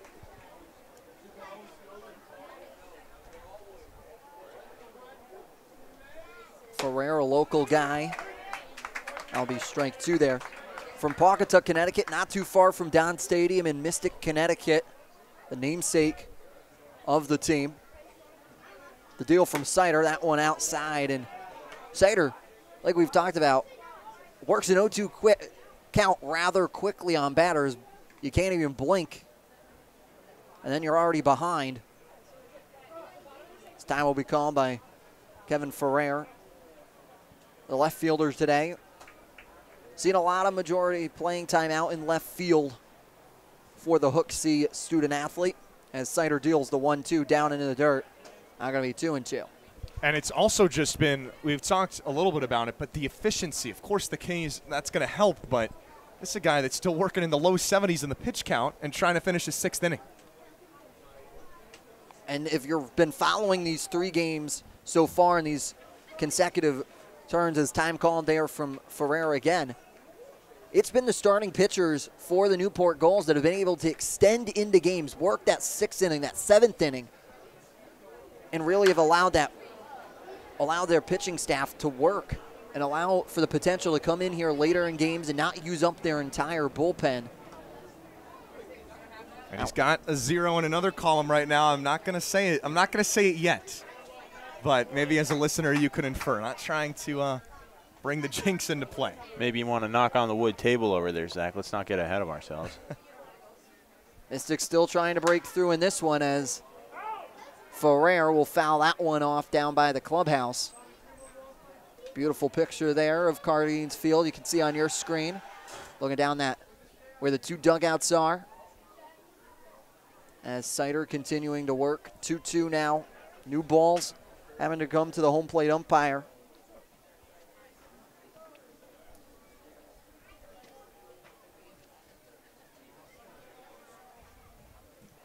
Sider stats upstairs. Now going to be 3-2. And Jacob, what is it that's up there, up on that top shelf? Can't do it. Don't want to. As Sider gets another one. Make that 12, setting a new record for the season for Gulls pitching staff. 12 have gone and retired via the K. We'll come back for the bottom of the 6th right here on the NECBL Broadcast Network.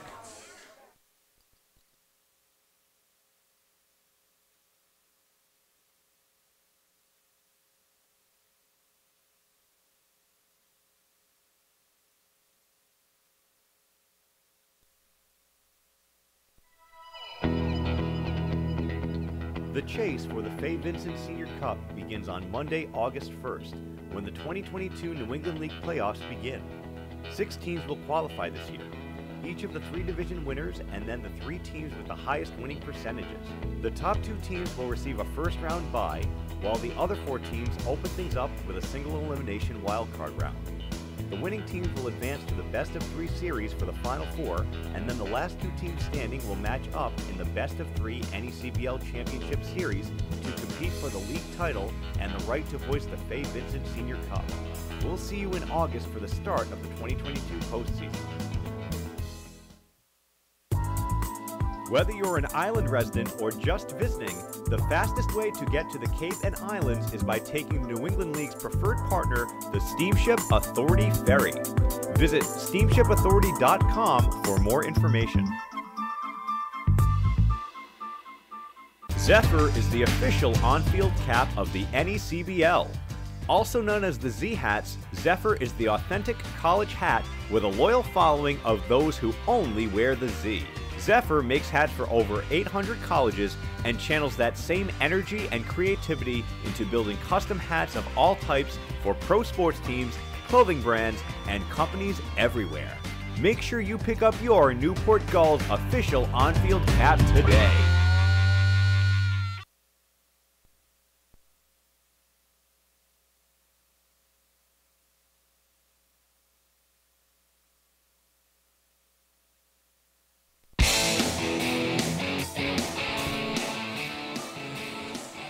We continue on in Chapter 4 of Newport versus Mystic, as a new pitcher will come in for the Mystic Schooners. That's going to be Jonathan Velasquez out of Stetson University. Number 42, a guy that's making his return season here for 2022, who was with the team last year. Coming into this one, has one loss on the summer, has a 4.76 ERA through 3 games appeared, as that one, a slow-moving curve, comes down on Luke Beckstein, coming in at 70 miles an hour. Beckstein gets a hold of that one. That one will be ripped as Ferrer will make a play, as that one will not be down, as that one will not be caught by Ferrer. A bobble there from Allen, trying to extend it, not in time. Was Beckstein, as Beckstein tried to push his luck, as Beckstein couldn't get there in time before the throw from Logan Allen. The ball got a little away there from the Bryant shortstop. The aggressiveness of Beckstein wipes that entire hit clear. Now they'll bring up the 9-hole hitter, Jacob Burley. Give a lot of credit to Mystic there. Beckstein, he read what looked like a misplay by Mystic on that relay, but they gathered it quickly enough there. That one will come in for a strike.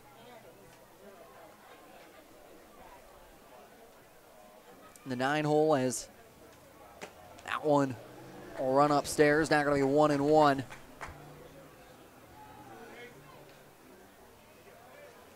And how much could that potentially be with not having Holbrook over at third, as that one will be swung on and missed by Burley?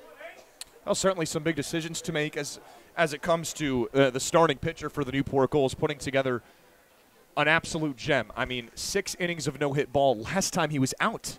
And here we are tonight. As that one will rip up. Jakonski making a play. What a beautiful job by Jakonski.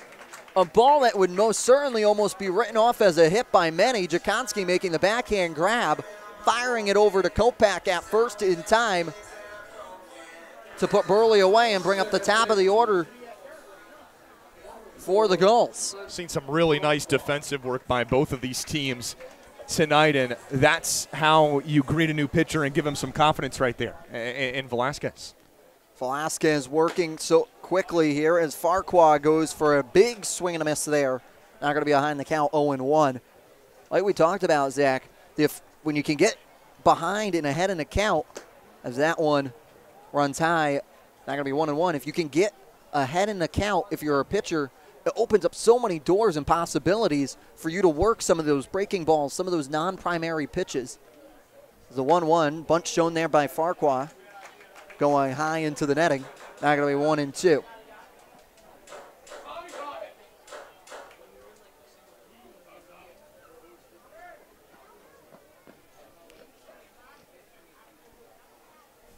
Trent Farquhar out of Michigan State University in Highland, Michigan, watching that one in the dirt.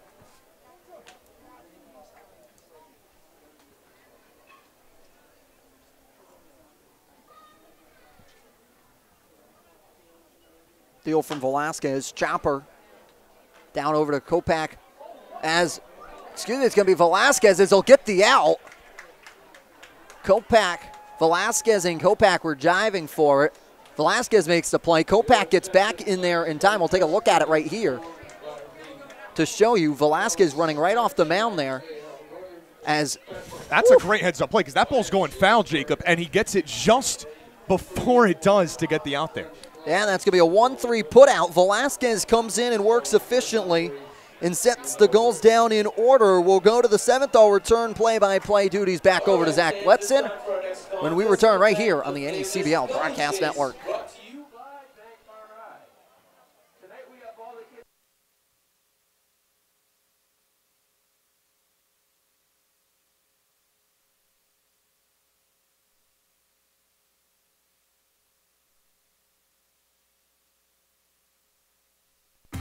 Fans, the NECBL's broadcast network brings all of the action right to your home every night. Available on your desktop, laptop, mobile device, as well as your Apple TV, Roku, Amazon Fire TV, or Android TV device.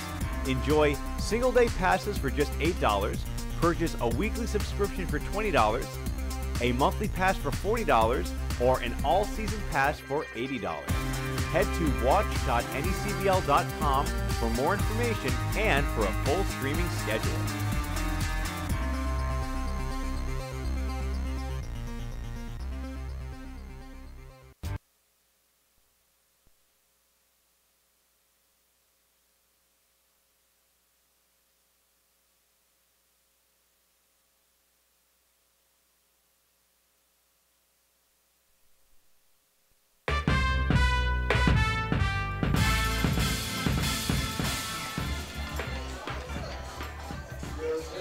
A chaotic chase the goalie race taking place in between innings. A lot of fun for the kids tonight, and well, the Newport Gulls having a lot of fun out on the mound. It's a 2-0 lead. Zach Letson, Jacob Irons, Shane Briggs with you.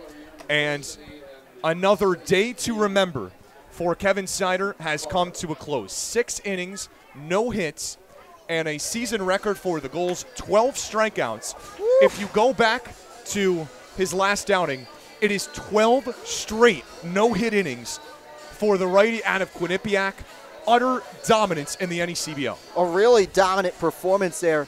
And there was never one pitch that you could, or even one hit that you could even consider would be a hit. Right. It was a straight clinic put on by Sider for the strikeout and for the loosely weak hit ground ball from this Mystic team. Sider continues to be stellar like you talked about, Zach, and really now if you're Mystic here, you have to have a little more optimism. Now you're away from a pitcher that you were being no hit by. Now the potential with a new pitcher in this game, especially early, could potentially maybe work something here if you're Joe Jakonski. It is Cole Stasio, the new arm for Newport. The righty out of Baylor University looks to keep the no-hit bid going and faces Jakonski, Kopak, and D'Onofrio. Certainly will not be easy. It is the heart of this Schooners order. Big cut and a miss on the fastball, and that's the start you want. Quickly 0-2 the count. This is Stasio's 4th appearance in a Newport Gulls uniform. 10 innings pitched across those 3 games, as that is just a touch outside now. 1-2 the count, 10 innings, 8 strikeouts, 6 walks, 6 hits, and 7 in the earned run column for the Davie, Florida native. As that shot into the air, shallow into left. Freeman for a moment could not find it. Now he does, and he makes the catch. And as you could see on Freeman's face out there, a big sigh of relief. That's not only did he find a pop-up, but found a pop-up in what is an important moment here, as that could have been potentially the first Mystic hit of the night. Especially here.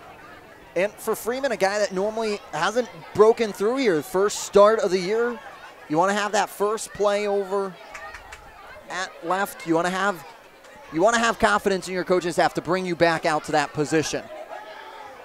So Jakonski retired. It brings up Addison Kopak. 0 for 2 day. And he was the second in 3 batters that all went down swinging. And boy, was he fooled by that breaking ball from Stasio. 79 on the gun. And a guy that had a real strong first outing with the Newport Gulls back on opening night. 3 innings and no hits given up on what was otherwise a tough night for Newport. A 10-1 loss to Vermont, but Stasio was money as that's hit back foul. Now we'll do the 0-2 again. Well, for Mystic in that 4th inning, it was good morning, good afternoon, good night. Jakonski, Kopak, and D'Onofrio all went down swinging. And 3 of 12 strikeouts in just 6 innings for Kevin Sider. Another 0-2 from Stasio. Hit back up the middle, and it's through for a base hit. The first Schooners hit of the night. And now the crazier fact, that's just the first base runner on since the first inning if you're Mystic, minus that hit by pitch by Kevin Ferrer back in the first. This is just the second base runner for the Schooners here in this one. 19 in a row retired. That just shows you how stellar Sider was on the bump today, Zach. It just goes up against, and now you're going up against D'Onofrio, one of the hot hitters right now in the Mystic lineup with a base runner on. I mean, that's got to be one of the best starts in recent Newport Gulls history. After a hit by pitch, he retired 18 in a row. Stasio gets the first out here in the 7th before Addison Kopak finally breaks up the no-no. Anthony D'Onofrio, a guy that has had some success in his early tenure here with the Schooners, quickly behind here. Rather make it a, no, he's behind, 0-2 in the count. And D'Onofrio celebrated his birthday yesterday. As that shot back up the middle could be 2. Beckstein, Farquhar, Singham not in time. And there's the speed from D'Onofrio paying dividends. Turns into a fielder's choice here now with 2 away. Yeah, great job by D'Onofrio to put his head down and get over to first in time to not allow the Newport Gulls to turn just their 7th double play. They have the second fewest right now in the league in double plays, only bringing in 6 on the year. Kuroda Grauer there at shortstop. And Logan Allen, the Mystics shortstop, looking to keep this inning going. Looks at ball 1, and amazingly, Mystic has had far from the night they've wanted offensively, but are still well within arm's reach. Newport just 2 runs on the night, and the Schooners picking up their very first hit all night here in the 7th inning. As runner goes to second, a good throw, but it's out of the glove of Farquhar. So give Anthony D'Onofrio a stolen base. He got a great jump there from Stasio and picked a good pitch to run on that pitch in the dirt. Now all of a sudden, for the first time all night, a Mystic runner is in scoring position. Now if you have D'Onofrio at second base, now that opens up the possibility of scoring here on a base hit from Allen. Here comes the 1-1 pitch. Popped him up. Ledbetter underneath it, and he makes the catch. So Stasio gives up the hit, works out of trouble, keeps the shutout intact. 2-0 Gulls. It is time to stretch. Here at Cardines Field, we head to the bottom of the 7th.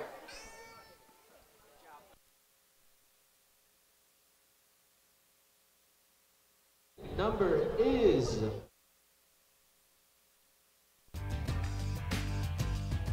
Franklin Sports is proud to be the official batting glove of the New England League.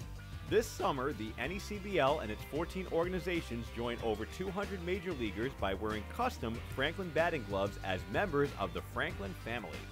To design your own custom pair of batting gloves, visit franklinsports.com and join the fam. Franklin is the official batting glove of the New England League.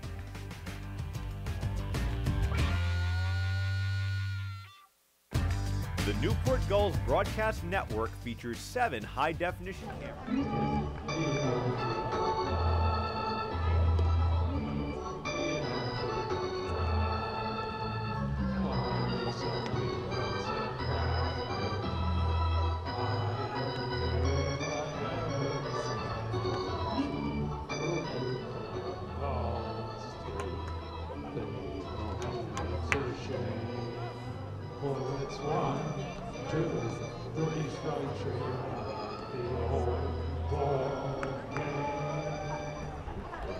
nice work. When the 2022 New England League playoffs begin, 6 teams will qualify this year. Each of the 3 division winners and then the 3 teams with the highest winning percentages. The top 2 teams will receive a first-round bye, while the other 4 teams open things up with a single elimination wildcard round. The winning teams will advance to the best of 3 series for the Final Four, and then the last 2 teams standing will match up in the Bottom of the 7th here at Cardines Field. And a 2-0 Newport lead, 2, 3, and 4 to the plate to face Jonathan Velasquez. And Alec Makarevich looks at strike 1. A guy that is trying to keep an 8-game hitting streak alive. 0 for 3 today. And shot back to the screen, 0-2. What better than the present to try and bring in here, especially later in the game, mate? Now that you have runs across, there's not as much pressure on you to maybe try and get the bat on ball, but maybe it happens a little more fluidly. Makarevich driven high and deep into center, off of the wall. 9 games in a row with a base hit for AMAC. Alex Makarevich, more like it. Wow. And there it is. He stays hot. Every game that he's been in a Newport uniform, he has a base hit. And like we've talked about, just the pop off that bat as that swing you just see right there. It is a huge pop. You could hear it through our headphones here in the broadcast booth with those headset. It was a clean, crisp pop that you knew once he made contact, that had the power and had a great launch angle onto it. Just if the fences just wasn't as tall here at Cardines Field, that thing would have most definitely been gone. It is a 26-foot fence standing in the way of, I mean, like you said, I think in a lot of ballparks in this league, I don't think that stays in. I don't think that really, oh, yeah. I don't think that stays in many ballparks. Well, 4 balls off of the bat of Colton Ledbetter have left the yard this season. 3 of those coming here at Cardines with those high walls. Now if you're Velasquez, you came in the 6th and worked efficiently. Now that's that first. As Ledbetter high and deep to right field, and that baby is on a one-way ticket out of here. Oh my goodness. No doubt about it. Right on cue, he's done it again. For a 5th time this summer, Colton Ledbetter says adios and makes it a 4-0 Gulls lead. Flap those wings, Colton. As the Gulls flock out to the plate to meet him. 362 feet, 97 off the bat. There was no doubt left. We talked about how he's gotten over the high fence. There is Exhibit A. That ball was absolutely destroyed. Ledbetter makes no mistake about it. Over the netting, off of a roof. It is 300 down that right field line. And that, I don't think it matters what park you're talking about. No. That baby was long gone. And you knew it off the bat, too. It had that pop that they've been missing. However, now if you're Mystic, now this one's starting to get away from you. Still within striking distance. However, you got to try and control it here if you're Velasquez coming in this relief effort. Sam Kulisingham, the Newport batter. Now a 1-2 count. You could sense it coming. Makarevich with a rocket. That resulted in a long single, and then Colton Ledbetter with his 5th home run. As that gets Kulisingham on the foot. And a scary sight there. Hope that he's all right. They're going to call a conference here, it appears. And now the question becomes, I guess what these umpires could discuss could be one of 2 things. It could be, did it get him on the foot? Or it could be, it got him on the foot. Did he make an effort to get out of the way of the pitch? And then you could also maybe potentially add in the swinging aspect of it. No, that's clean big toe contact right there. I mean, I think by the reaction Kulisingham had, I don't know how you could say it doesn't get his foot. Yeah, no. And, you know, with it being a foot, and they're going to say that he went around on the swing. Is that going to be the call here? They put up 2-2, so that would have to be the conversation. Wow. So Ted Regan, Newport's hitting coach, is not pleased with what is an interesting call right here. And the argument Newport has is Kulisingham made a conscious effort there to try to hold up on a swing, but these umpires are going to say that it's a strike.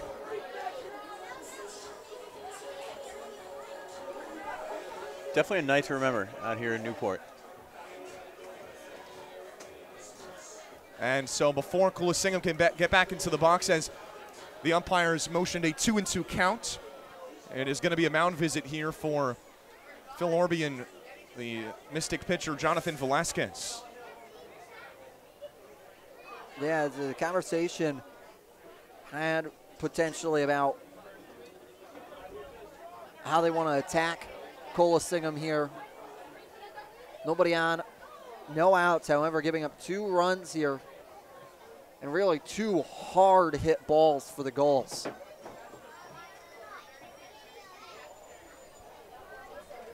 As pitching coach Dan Gosowski is getting an explanation here from Matt Gattain. So Sammy Kay is going to stay in the box here for Newport. And it's good to see that he's okay. That ball got him, directly. Looked like it got him pretty square on the foot, as you could tell from his reaction. And he is fighting it off, wearing it.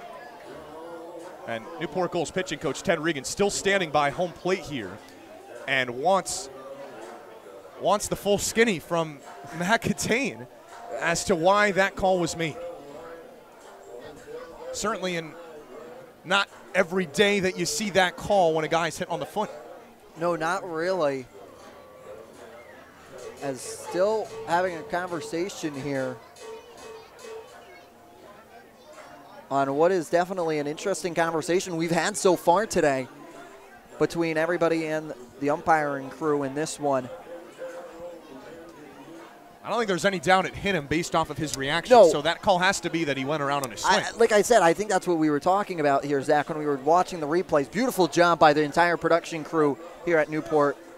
Hands up to all of them for capturing every moment here today in beautiful, spectacular fashion. And just looked like it may have potentially, Colasingham may have went around on it. So he's back in the box on a 2-2 count and looks at ball 3 on the 87-mile-per-hour breaking ball from Velasquez.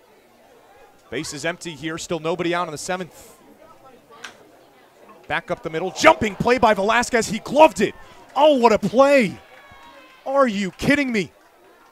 Glove work from Jonathan Velasquez for out number 1 in the 7th. PFP. Pitchers fielding their position. Velasquez climbing the ladder to go grab that one. Beautiful snag out of thin air. Like he's a wide receiver on a football team. Makes no mistake. Velasquez now gets one away on a great play against Colasingham, a hot bat. And Martinez looks at strike 1.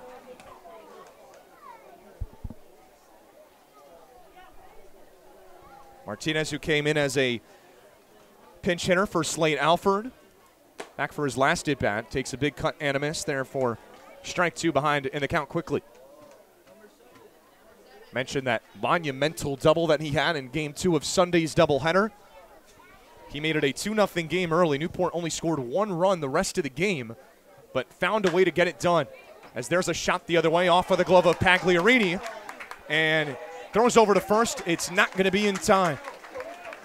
So there a misplay right there.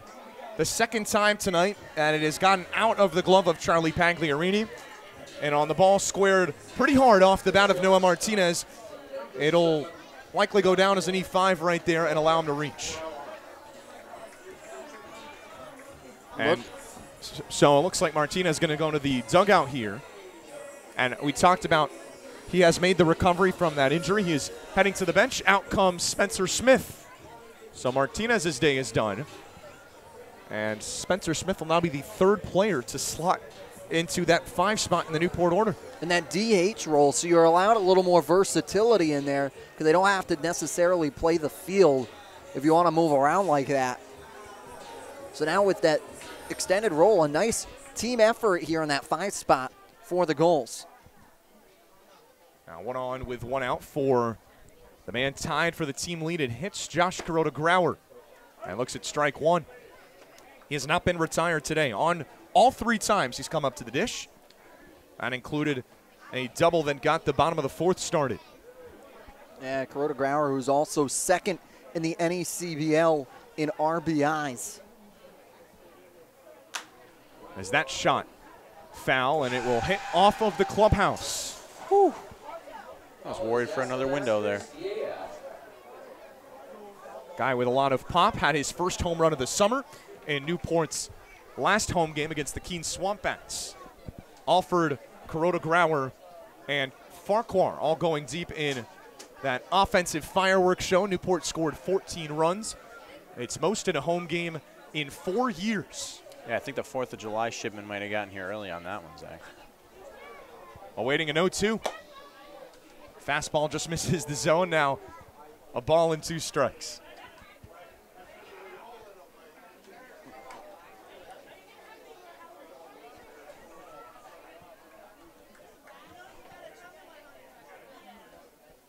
Runner goes. That pitch inside nearly clips him. Throw down is not going to be in time. Gets out of the glove of Allen over at short. It is another stolen bag for the Gulls. And another runner in scoring position looking to push this lead to 5.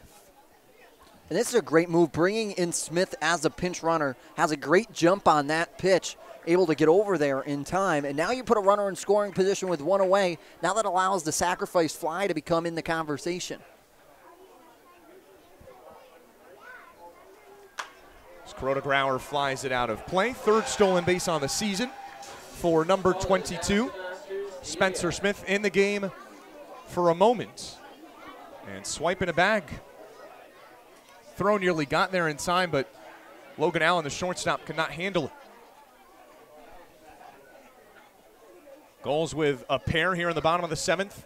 Thanks to another blast by Colton Ledbetter. Now a 4-0 Newport lead. In what's been a pitcher's duel for much of the night. 2-2, shot back up the middle. Allen has it. Over to first for out number 2. Got his glove down on what was a hard hit ball from JKG. Over to third goes Smith. Now with 2 away. A great job there by Allen to get his glove down. Like you said, that's a hard hit ball. That's a tough one. And it's going up the middle essentially as well. I got to give credit to the Mystic Schooners middle infielders and Jakonski and Allen for shading closer to that bag, and with their speeds out there, they've been able to cover up that middle because Newport's been staying middle so far today and have been able to work out of it some of those ground balls. Colton Freeman looks to keep the inning going for Newport and is greeted with a first pitch breaking ball. Recorded his first hit in a Gulls uniform back in the 4th. Also reached on an E5 that came back in the 2nd inning. As that is a rocket, watch out. How about Dan Gosofsky, the Newport pitching coach, with some fast reflexes. That ball hopped off of the Cardinesfield wood down the 3rd base line and came up and would have gotten Coach Gus in the head if he doesn't duck his head there. Another 0-2 to Freeman. This time shot down the other way and out of play. I would like to say a prerequisite to be a great third base coach, got to have quick reflexes. And again, he is not Newport's typical third base coach. So I got to tip the cap. Coming in, hey, coming in when necessary. Another 0-2 to Freeman. This is outside. 1-2 for Velasquez, who has done an excellent job maintaining command of the zone. 26 strikes and just 9 balls for the righty out of Stetson. Ready with the 1-2. That's another foul ball. Another great at bat here for a Newport goal, this time Freeman. Newport has earned 6 walks here tonight. The Mystic Schooners have 0. Gulls have worked these counts. They have made these pitchers labor. And Freeman is the latest example of that.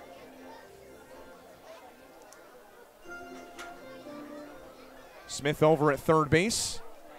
He pinch ran for Noah Martinez. 1-2 from Velasquez. Breaking ball, he got him. Oh, that was nasty stuff from Jonathan Velasquez. Newport with a pair of runs, but Velasquez strands a runner on third. Now a 4-0 Gulls lead heading to the 8th.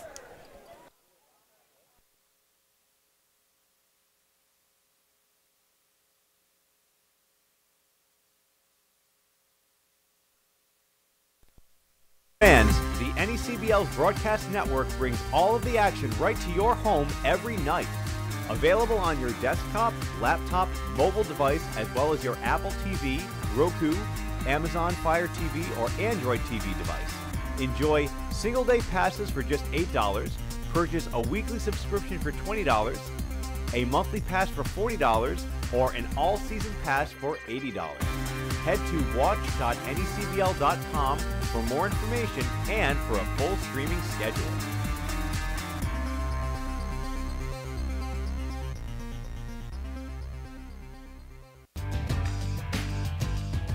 Franklin Sports is proud to be the official batting glove of the New England League.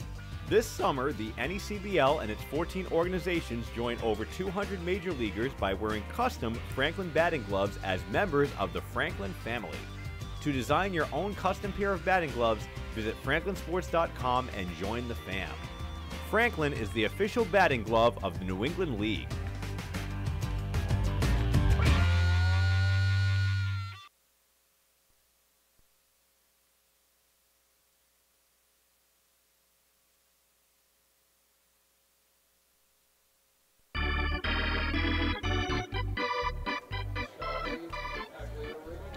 Newport needs 6 outs for its third win this season against the Mystic Schooners. It is a 4-0 goals lead as you get a look at the Newport skyline, a descent of the sun. It is nearly set. Almost 9 o'clock Eastern time, 8:57 here on the East Coast. And Cole Stasio is back out for his second inning of relief to face 6, 7, and 8 in the Mystic Schooners order. Charlie Pagliarini, Tristan McAllister, and Troy McGirt. First pitch, a fastball that tails out and away. Pagliarini looking to reach for the first time tonight. We're talking about 7 strikeouts to the last 4 batters in this Schooners order. That is the job that really, I mean, you cannot say enough about what Kevin Sider did tonight. No. 6 innings of no-hit baseball with 12 strikeouts. And like you talked about, if you extend back his other relief outings, he's pretty hitless. There's a shot by Pagliarini, goes just foul. 6 innings of no-hit baseball against the North Shore Navigators in a start there. He gets NECBL Week 2 honor roll. Well, I would expect he'd be on next week's NECBL honor roll with the performance that we have witnessed tonight. I wouldn't be shocked if he got Pitcher of the week. Right. I think he's in the running. I think you put an honor roll contention at Week 2, and then you're like, hey, guess what? Come on, guys, like. 12 strikeouts. A Newport Gulls one. record this season. Pagliarini holds up on his swing there now, make it a full count. And the bigger thing was how quick he worked to an 0-2 count on top of it. 18 retired in a row. It's pitcher of the week material right there. Pagliarini stays alive. For Stasio, he worked through a pretty stress-free inning, gave up the first hit of the night, but retired the other 3 batters he faced. Kopak is the hitter that broke up the no-hitter with 1 out in the 7th. And another foul ball. This is another good at-bat. Now make it 4 foul balls for Pagliarini at this at-bat. And now he awaits pitch number 8 from Cole Stasio.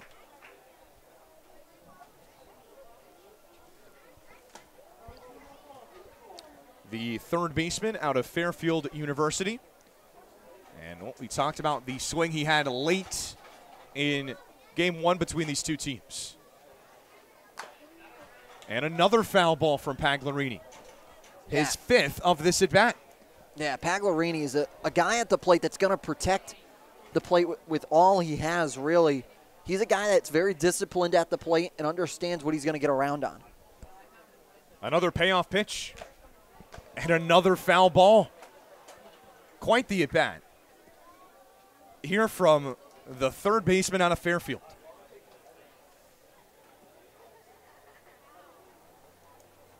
Mystic looking for a spark. The 4-run hole that they are in now is the largest they've been in all night after the 2-run home run from Ledbetter. And Pagliarini has earned a walk. A well-deserved walk at that on pitch number 10 of the at-bat. He is now on first base. That's a quality AB, and that's what you need here late in the game when you're down 4 runs. You need your leadoff guy like Charlie Pagliarini to work something there to find himself on base. And now that's just the 3rd runner on base here today for the Schooners. And now that's going to bring up Tristan McAllister, and now Mystic's going to try and start and do something here. Yeah, and way to put the eyes in Pagliarini getting on base, watching that one go. McAllister with a foul ball to begin his at-bat, a guy that is certainly capable. And Charlie Pagliarini, a monstrous year over at Mount St. Mary's. First on the team in average at .316. And there's a strike now, quickly 0-2. And he was a transfer over from JUCO ball. Came in here, came to Mount St. Mary and really took over and played in every contest and started all but one of them and really was considered one of those top guys. Popped him up. That baseball in an elevator comes all the way down, caught by Trent Farquhar for out number 1 here in the 8th. Nice job by Trent Farquhar, not losing it in the lights. Had a great play on it the entire time. And now you'll have one away here, and the runner doesn't move, and now that's going to bring up a pinch hitter here. That's going to be, looks like it's going to be Eddie Micheletti. Talked about the catcher depth on this team being so important. Mystic, well, their depth got hit early in this season. Micheletti was called on in the doubleheader. Now he's called on in an important spot here. He's going to pinch hit in the designated hitter spot for Troy McGirt and look to give the Schooners some kind of spark here. Yeah, and like we've talked about, sometimes that pinch hit really can really bring that extra spark you need. Anything to bring that a little extra life to your team. And for Newport, it looked like Frank Holbrook getting thrown out was that little extra spark that fired them up to really get into this game. And really, this is the largest lead we've seen between these two teams. Really in the series this season. Yeah. 3 one-run games as the first pitch hit back out of play by Micheletti. 8-7, 2-1, 3-2. Those are the 3 final scores between these two squads. Newport with a 4-0 lead here in game number 4. Looking to move to 3-1 this year on the Mystic Schooners and start a streak. Would be the second consecutive goals win as Newport makes the long drive to Laconia tomorrow. That pitch is in the dirt now. 1-1. McGirt finishes with a 0-for-2 day. Pair of punch-outs, one swinging and one looking.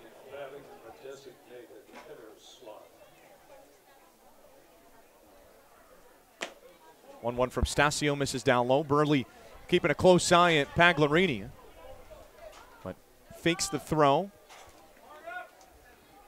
And that was the first walk Mystic has earned tonight, and that was a well-earned one, a 10-pitch walk for Charlie Pagliarini. As that shot down the line off of the glove of Kulasingam, it stays in fair territory, bouncing all the way near the scoreboard. Over to third is Pagliarini, and there is the spark.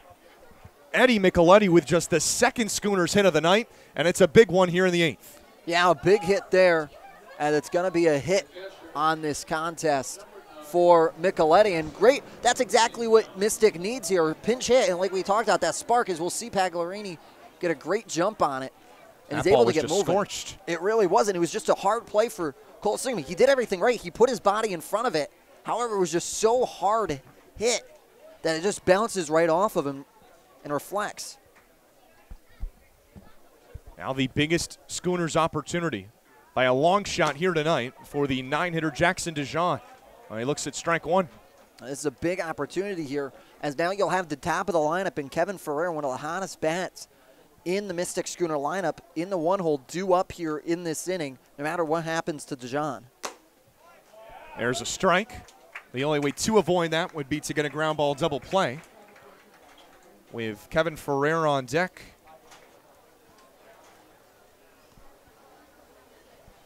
Runners on the corners now. A first trouble that a goal pitcher really has had to work out of all night. Mystic had a runner on second in the top of the 7th. Newport worked out of it, but here with a bigger opportunity. Runner on third, Pagliarini. Runner on first is Eddie Micheletti. Becomes just the 4th Schooner to reach tonight, as DeJean could not hold up on that swing. A nasty pitch upstairs from Stasio for strike number 3. And Zach, where was that again? That's where Grandma stores the cookies, isn't it? Right up on the top shelf. So Stasio with a big bounce back. That his Second strikeout out of relief, and now one more out to get. The leadoff man, Kevin Ferrer, digs in and fouls the first pitch away. Here, if you're Mystic, you can't really, you got to try and plate one here just to make it within striking distance. You don't want to let this opportunity go to waste. One swing of the bat can't tie the game, but it can bring you a little bit closer. As that breaking ball in there for a strike. Quickly 0-2 to the leadoff man.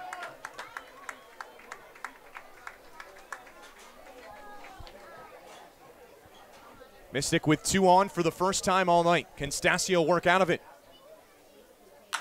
As that shot down the left field line, sliding stop by Bechstein across the diamond. And it's Kulasingham gets his body in front of it, but he cannot corral it. Not sure it would have mattered. Ferrer hustling down the line. He's safe.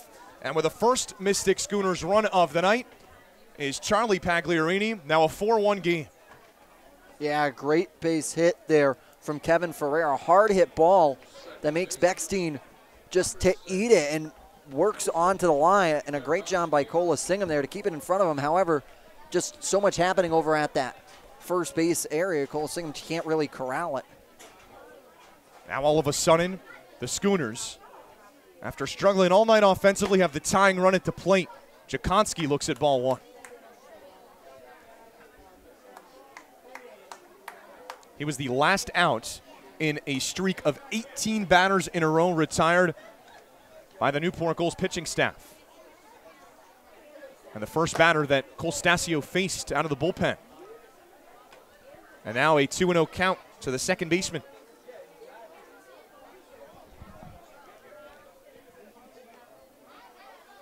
Four hits for Jakonski in that doubleheader. Without one tonight, it would be massive if he could come through. Fooled by the breaking ball. Right there, my goodness. And now it's 2-1. 4 for 11 against Newport. Here playing in his third game against the Gulls this summer. And watches that pitch miss upstairs. And a hitter's count here to the North Carolina Tar Heel. Jakonski now 3-1. Now here, if you're Jakonski, you have to imagine that you're going to have maybe the stop sign on, unless it's your pitch, to try and load him. That's inside. He did have the stop sign. And boy, if things gotten interesting. The bases are loaded for Addison Kopak. Not the guy you want to give bases loaded to. He has a home run in Cardinals Field already this season, and Dan Gosofsky is out on the mound. It could mean a pitching change. It could mean a discussion. Newport, you'd imagine, you can't see from our vantage point, but likely to have something brewing in the bullpen. Stasio looking to complete his second inning, but Mystic is really making him work for it here in the 8th. As you do get a look at the Newport arm, it is Jack Bunnell out of the University of Washington, warming right now for the Gulls. This could either be a ploy to stall for time, or it could be a pep talk for Stasio to try to get things together. He's going to stay in the game here, and what is unequivocally the biggest at-bat here tonight. It really is, and like we talked about, we saw Phil Orby go out to Jonathan Velasquez back in the bottom of the 7th and talk to him after he gave up that 2-run homer to Lentbetter and then fired back to get the next 3 retired. So a big spot here in this game, no matter what side you root for. And this is going to be against a big bat in Kopak. 3 extra base hits against the Newport Gulls this season in his first 3 games. One here could tie it, or it could even give the Schooners the lead. First pitch in there for a strike. And like you touched on, Zach, Kopak against the Gulls is batting an even .400.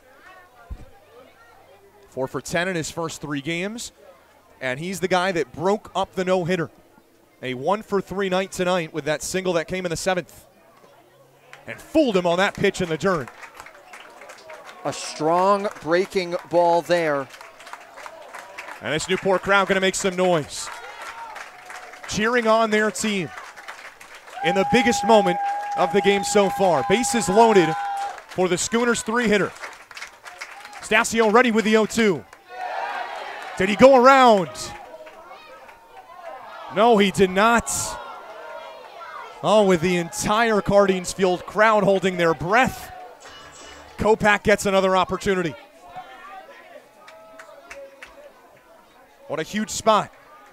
A ball and 2 strikes for the man that plays right around the corner at the University of Rhode Island. Base is full of Schooners. Here's the pitch. And he just stays alive. That's a beautiful job by Kopak. This is a huge at-bat here. Just to find a way to get lumber on it is what you need to do in this situation. And like you said, Zach, we're going to have to do it again at 1-2.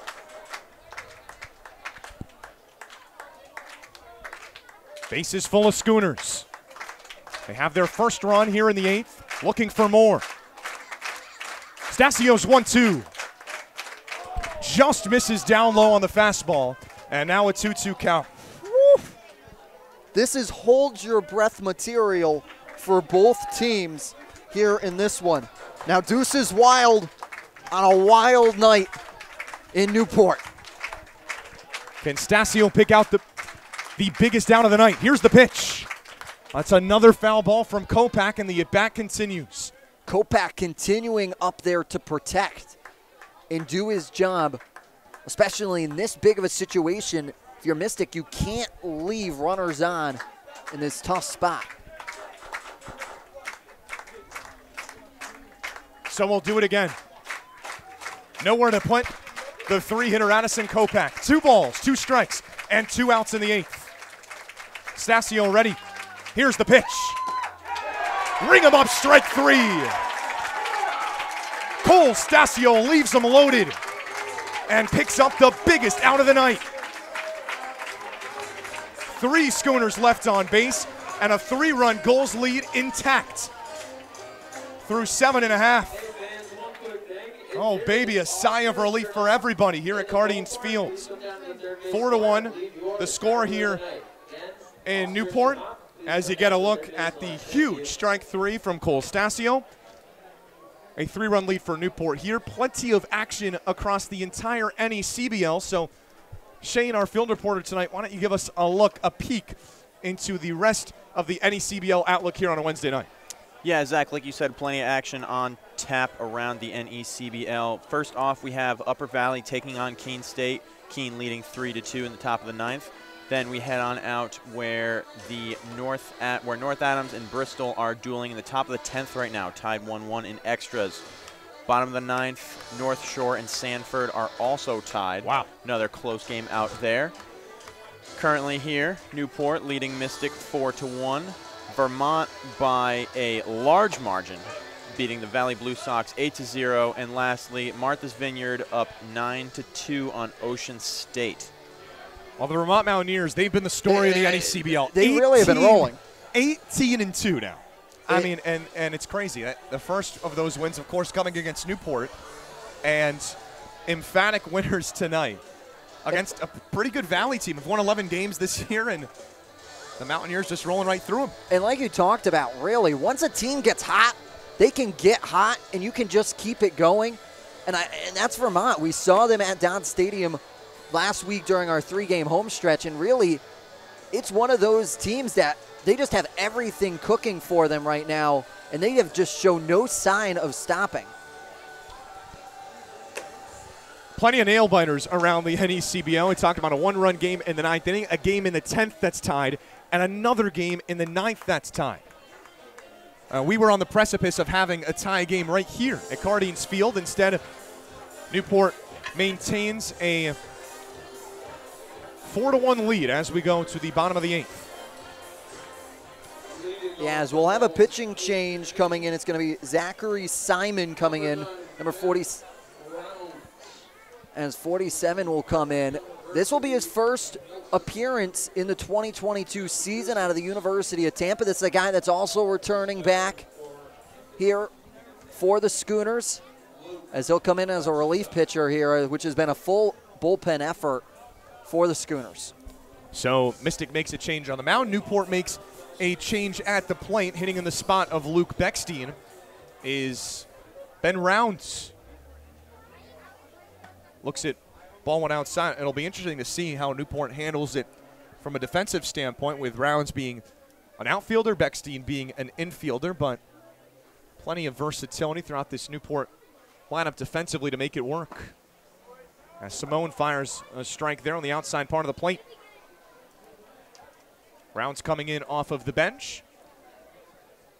A Harvard University student athlete. Good amount of Ivy Leaguers on this team, Zach. Plenty. They are student athletes, after all. That is a high chopper. It'll be a tough play by the shortstop. Not nearly in time for Allen. A real high hop, and Ben Rounds has an infield single. Yeah, great job by Rounds. Just a hard hit ball that just takes a steep dive into really the ground that allows Allen to play back on it a little bit, then to allow Rounds to get to first. 7th goals hit of the night, and it looks like, as he got a shot right there, his day is done. He's going to come out, and Cam Clayton, the Newport infielder, we talked about how's Newport going to make it work defensively. There's your answer. Cam Clayton, Newport shortstop, checks in over at first to pinch run as the 9-hitter Jake Burley digs in here for the Gulls. And we saw how good a pinch runner was for the Gulls back in Smith coming in. Spencer Smith coming into the game was able to work his way all the way to third, eventually couldn't score back in that big 7th inning. But that pinch run was allowed them because he had a stolen base in there and was also able to reach on fielder's choice. And I know we talked about Freeman being a massive personality here, but let's give Burley his due credit as well. A guy that we saw singing along to his walk-up song, waiting for everything to settle in. And also just another great guy, another guy that's always there, always talking with you, humble guy, nice guy, fun to be around. Looking to continue, move the line along for Newport, maybe get an insurance run here, as the leadoff man is on here for the Gulls after averting crisis in the top of this inning. Waits on the off speed that comes in upstairs, and now a 1-1 count to the catcher out of Bryant University. We've talked about Ivy League representation, and now 3 different batters from the Ivy League have stepped in for Newport tonight between Burley, Freeman, and Rounds. 1-1. Swing and a miss. He tied him up. That pitch kept on just sailing and sailing inside and really fooled Jake Burley there. It really did, as it started out, like you said, pretty much down Main Street, and then last second worked its way in for Burley to have, was already around, so he had to swing there. Now going to bring up a 1-2 count. Big pitch here for Simone. 1-2. Breaking ball upstairs. DeJean's going to fire down to first. That was close, but Clayton's back in there with a dive.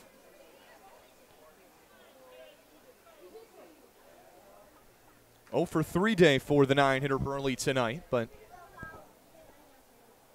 one of 3 Newport catchers on this roster. Clayton fakes the steal, and now he'll be off and running as that pitch skips in the dirt.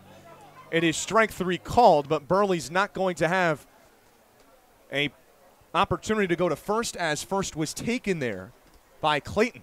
So even though it is a swinging strikeout in the dirt, Burley does not have the opportunity to run to first, and instead is the first out here in the bottom of the 8th. Productive still in some way, form, or fashion. Clayton gets to second as a guy that really likes hitting at Cardines Field, Trent Farquhar, steps in. He had his 15th hit here just at home. Newport's only played 8 home games. Zach, do you want to say it or should I? Well, he should probably be known as Lord Farquhar here at Cardines Field. He brought in a .583 batting average in home games coming into tonight. When you have a guy that goes off at home, especially in summer baseball, it's always awesome to have because your fans can get connected to a player. That's smacked the other way. Even the foul balls are entertaining. And this is a guy that has really done it at home. Both of his home runs have come right here, including one in the bottom of the 8th in Newport's last home game against the Keene Swamp Bats off of the light pole in right center field. Here he steps in with Clayton over at second. One down here in the 8th. Newport looking for insurance.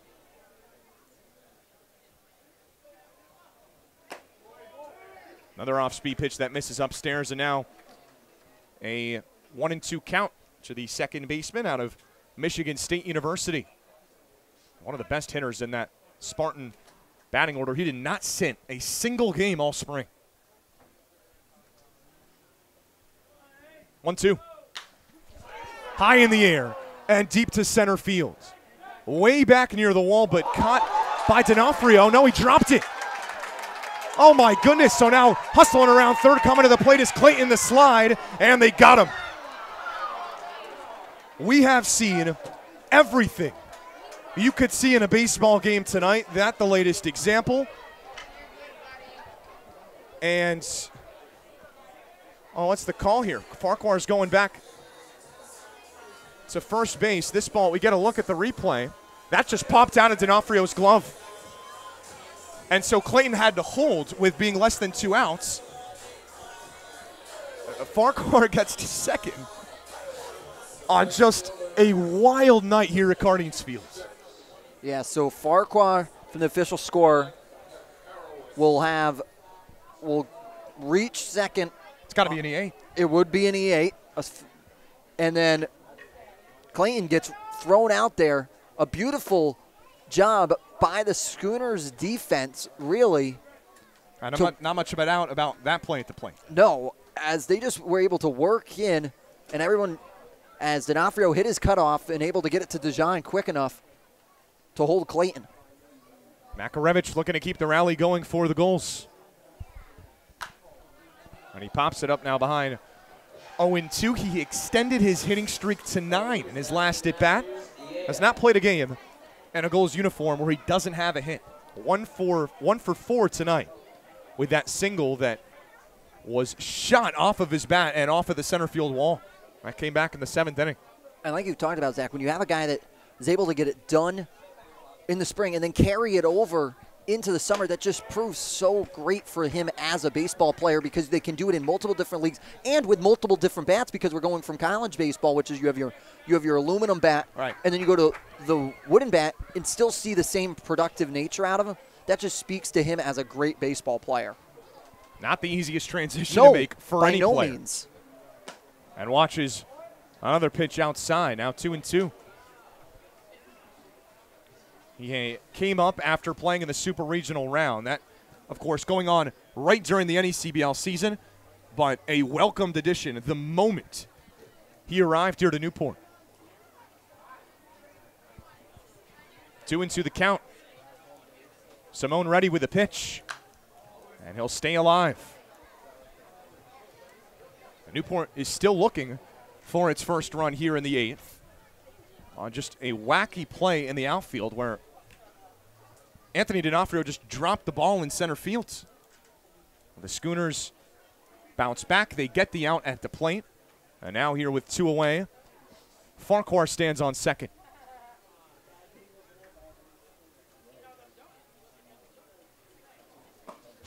Makarevich watches ball 3. We've talked plenty about the at-bats worked by the Newport Gulls tonight. And just making these pitchers labor. Here's the latest example. Amac looking to reach for the second time tonight. Here's the payoff pitch. Shot down the line, and it clangs off of one of the light poles here at Cardinals Field. These Newport hitters have been disciplined in the box, and they haven't forced anything. I think I've said that countless times today, because it's factual. You can easily get down in those hitters' counts and try and force at-bats. However, they've done a great job staying disciplined in the box. It allowed themselves to get on base and really allow themselves to come across. Another payoff pitch. Upstairs, ball 4. Another walk worked by the Newport Gulls. Patience is the name of the game. And why not be patient when Colton Ledbetter's right behind you? Really, because Ledbetter, you don't really might as well get as many on for Ledbetter in this situation, because you saw Ledbetter put some ducks on the pond. Put some ducks on the pond for Ledbetter, who can most certainly have the power to clear this place without even a questions asked. That's what he did his last time up, a 2-run shot for his team-leading 5th bomb this summer, as that's in for a strike. No doubt about it, 366 feet to right field, clearing the net. That net is there to protect the houses. And I really hope someone's house didn't get damaged, but Colton Ledbetter cleared that net. That skips in the dirt. Both runners are going to advance 90 feet, and that ball gets over the line out of play. Well, what's going to be the call here? They're going to keep the runners at second and third. Well, it's worth mentioning because there is a white line right where that net starts near the Gulls dugout. If it goes over that line, it is out of play. And it's worth mentioning because if both runners are already at their next base, they could be granted an extra base. Luckily for the Mystic Schooners, a break is avoided right there. Yeah, now that's going to bring out a conversation from Dennis Long and the pitching coach here about what they want to do. They have 2 away here as Newport's trying to work a little 2-out magic here. And like you talked about, Zach, try and play a couple more insurance runs because right now it's a 3-run ball game. And we just saw in the top of the 8th, Mystic had the go-ahead run at the plate and a guy that you would probably hand-pick to want at the plate in that situation. Agreed, and that's Mystic has the ability to really get hot here late in the game. Can Colton Ledbetter put this game to bed? That's what he's hoping to do right here. Even a single could potentially plate 2 and really create some much-needed breathing room. Runners on second and third now with 2 away in the 8th. And Ledbetter with a shot back to the net. 5 home runs now give him 17 RBIs. Also picked up his team-leading 13th walk tonight. Doing just about everything east of the Mississippi. Faced with a 1-2 count here from Zach Simone. Looking to keep Newport off the board here in the bottom of the 8th. And he popped him up where the infield dirt meets the outfield. A little bit of chaos, and that ball falls. 2 runs in to score as Ledbetter's going to reach. It pops out of the glove of Logan Allen, and it's a 6-1 Newport lead.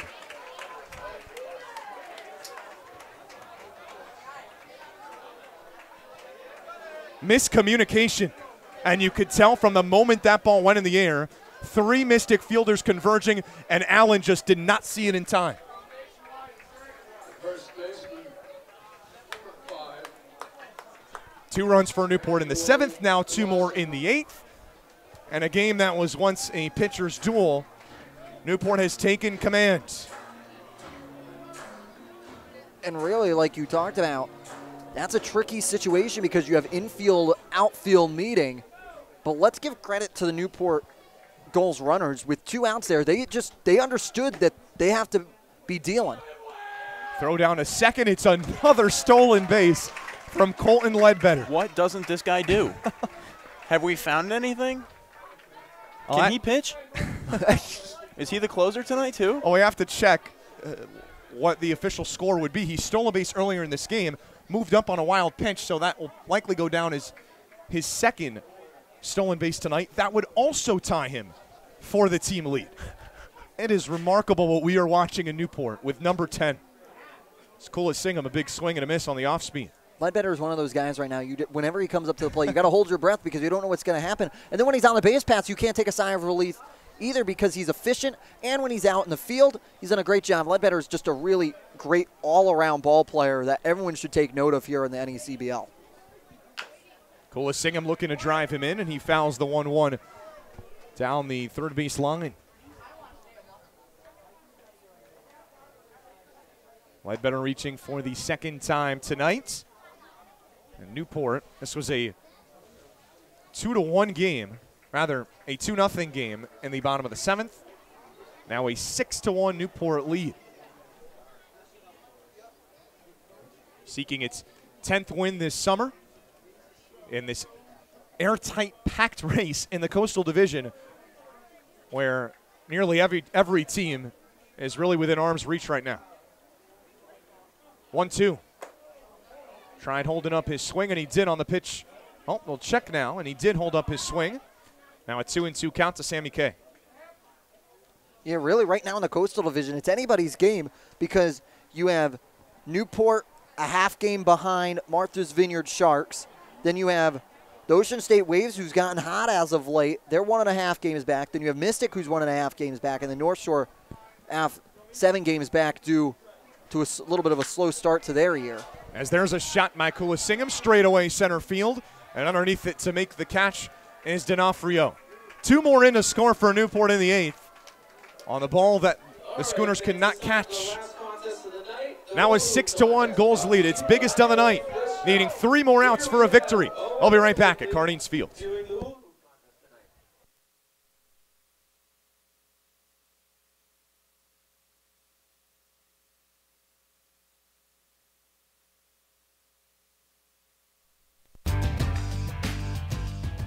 Franklin Sports is proud to be the official batting glove of the New England League.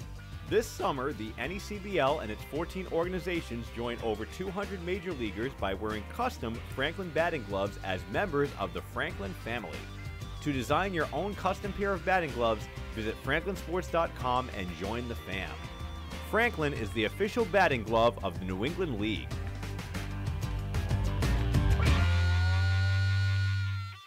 The Newport Gulls broadcast network features 7 high-definition cameras, graphics, instant replay, and extended pregame and postgame coverage.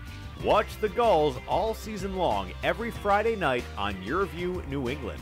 Be sure to follow the Gulls all season long on our social media accounts at Newport Gulls on Twitter and Instagram, and Facebook.com/Newport Gulls, and subscribe on YouTube.com/Newport Gulls for the latest video highlights and exclusive interviews.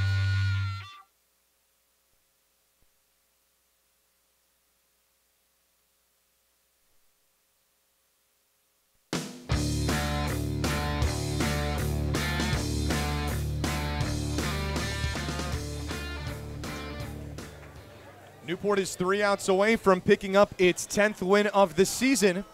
And in to try to close the job is Jack Bunnell, the new Newport arm on the mound. He makes his 3rd appearance this season, 3 2/3, all coming out of the bullpen for Newport, and has given up just 1 hit over that span, 2 runs, both of those earned, 7 strikeouts, and 3 walks for the pitcher out of the University of Washington. Looking to polish off what has been a wild roller coaster ride here at Cardines Field. Get Newport its 5th home win and its 10th win overall. And I give you a little score update. Martha's Vineyard is up 7 runs on the Waves, so the Sharks would maintain first place, but have also played 1 more game than Newport. Gulls looking to move to 10-8. Martha's Vineyard on the verge of moving to 11-8. Schoon squad on the verge of falling to 7-9 here. And we've had entertainment in all 4 games. We really have. There has not been a game that these two have played this year that has not kept you on the edge of your seat. It really, as broadcasters as well, we like to say that we see 44 games of baseball. I think every game here has kept me on my toes when these two teams meet, and I'm assuming that's going to stay consistent here in matchups 5 and 6 down the road here later in the season. 4, 5, and 6, that's the final hope for the Schooners. Anthony D'Onofrio, Logan Allen, and Charlie Pagliarini. Mystic needs a huge rally here in the 9th, trailing by 5. Big cut and a miss. Gulls making a couple changes on the infield. We saw Luke Beckstein come out of the game. Alec Makarevich, he makes the move to 3rd base. Cam Clayton takes over at shortstop, and Josh Kuroda-Grauer moving into the outfield playing right.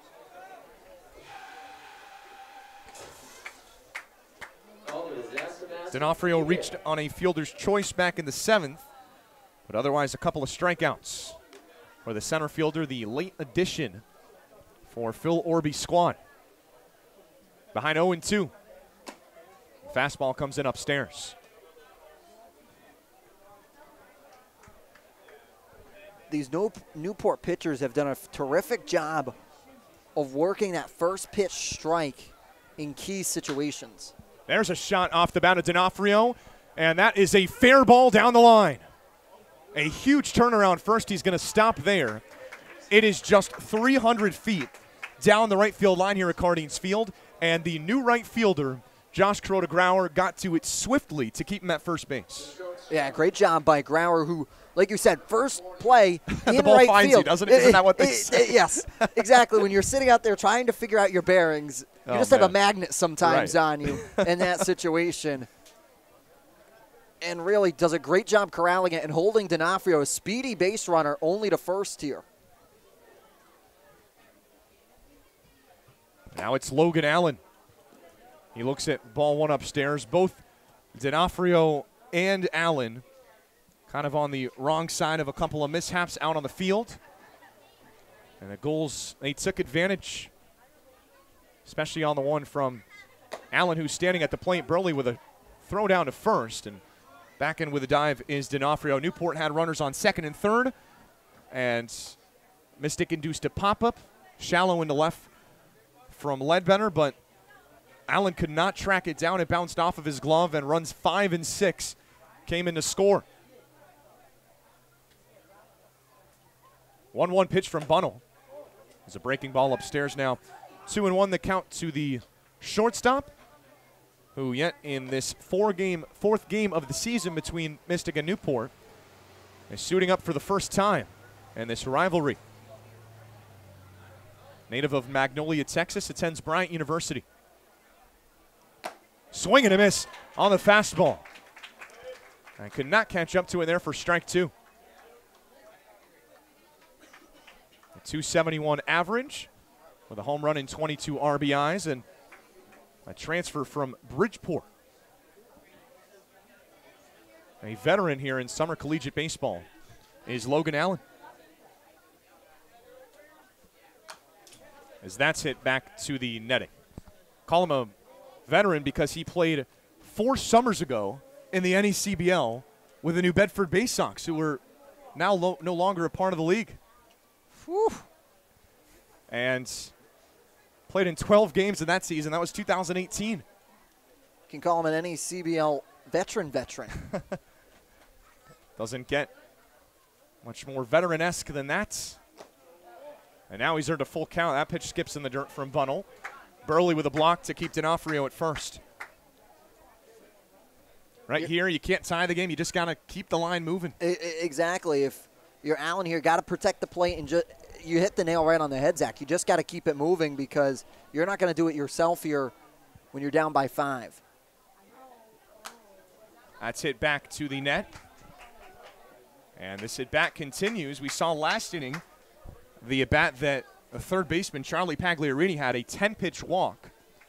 Not quite at the 10-pitch tally yet, but this is a grade AB being worked by the 5-hitter Allen. Especially here when you have no outs and when you're deep in the hole here, down by 5. Anything you can do to work it out is going to be best your ability, and it's going to be a team effort here for Mystic. Swing and a miss, he got him. On the payoff pitch, Bunnell just blew it right by him. And there is out number 1 in the 9th. That's a big out if you're Newport here. Now you have confidence, especially in Bunnell after allowing D'Onofrio to single to lead it off. You regain a little bit of confidence once you work that last. You're able to work that out.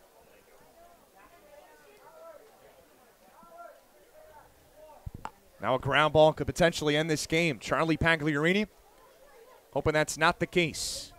Newport playing with a shift over to the right side, and there's a shot deep into the night here in Newport, and that baby is on a one-way ticket out of here. For a second time in 2 games at Cardines Field, Charlie Pagliarini goes yard. Pagliarini likes to call Cardines home, apparently, after that big grand slam in Game 1. He'll get a home run here, and now Mystic trying to inch their way back into this one. That ball was destroyed. I want to talk about pull power. Colton Ledbetter with one, and Charlie Pagliarini with one. You don't often see home runs to that part of the park, but this is really a lefty-friendly ballpark. Just 300 straight down the line at Cardines Field. 318 in right center. And that ball square into the net above the 26-foot fence, making it now a 3-run game. Big cut and a miss for Tristan McAllister for strike one. And 90 miles an hour approaching the lettering there on that pitch.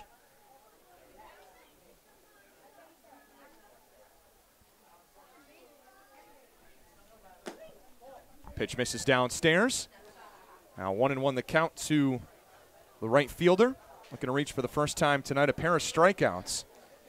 And, well, nearly every Schooner tonight has gone down via the strikeout at one point or another. And there's strike number 2.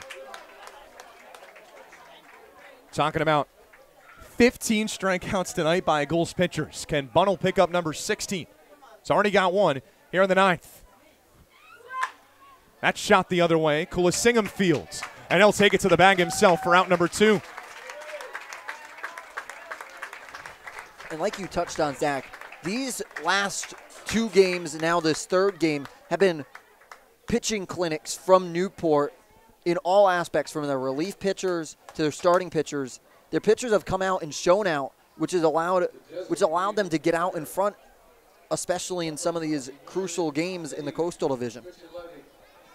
Eddie Micheletti is the last hope here for the Mystic Schooners. Ball, oh, it's in there for a strike. I was going to say that ball nearly came in, clipped him on the jersey. Well, you could say maybe standing a little close to the plate, and that can maybe change from what our vantage point is, from what home plate umpire Matt Catane's vantage point is. As Dan Gosofsky will now go out and chat with Bunnell out on the mound. And Newport infield's going to gather here.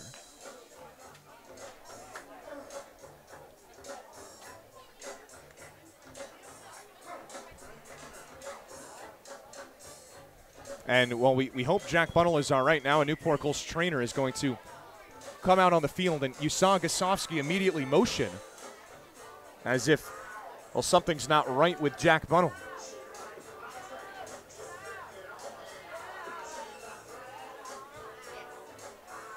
That is one of 2 trainers on this team, Sarah Barker, out to talk with Bunnell, as well as home plate umpire Matt Catane. And they're going to motion to the bullpen. So that's going to do it for Jack Bunnell.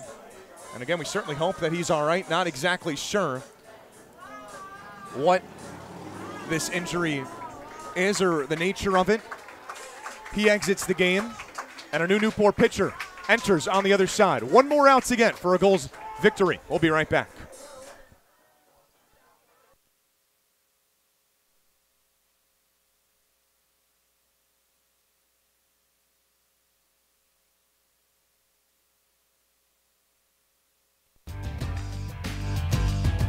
Franklin Sports is proud to be the official batting glove of the New England League. This summer, the NECBL and its 14 organizations join over 200 major leaguers by wearing custom Franklin batting gloves as members of the Franklin family. To design your own custom pair of batting gloves, visit franklinsports.com and join the fam. Franklin is the official batting glove of the New England League.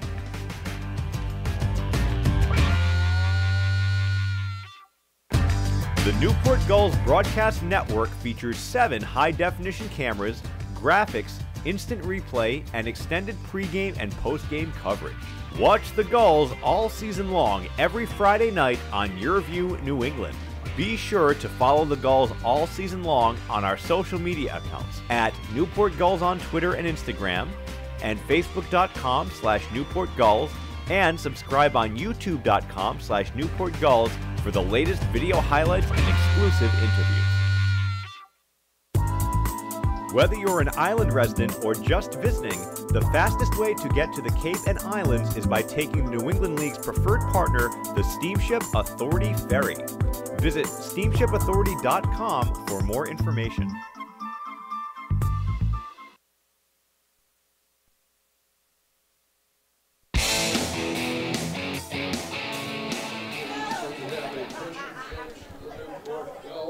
It is a new pitcher out to try to finish this one off for the Newport Gulls. 1 out to get.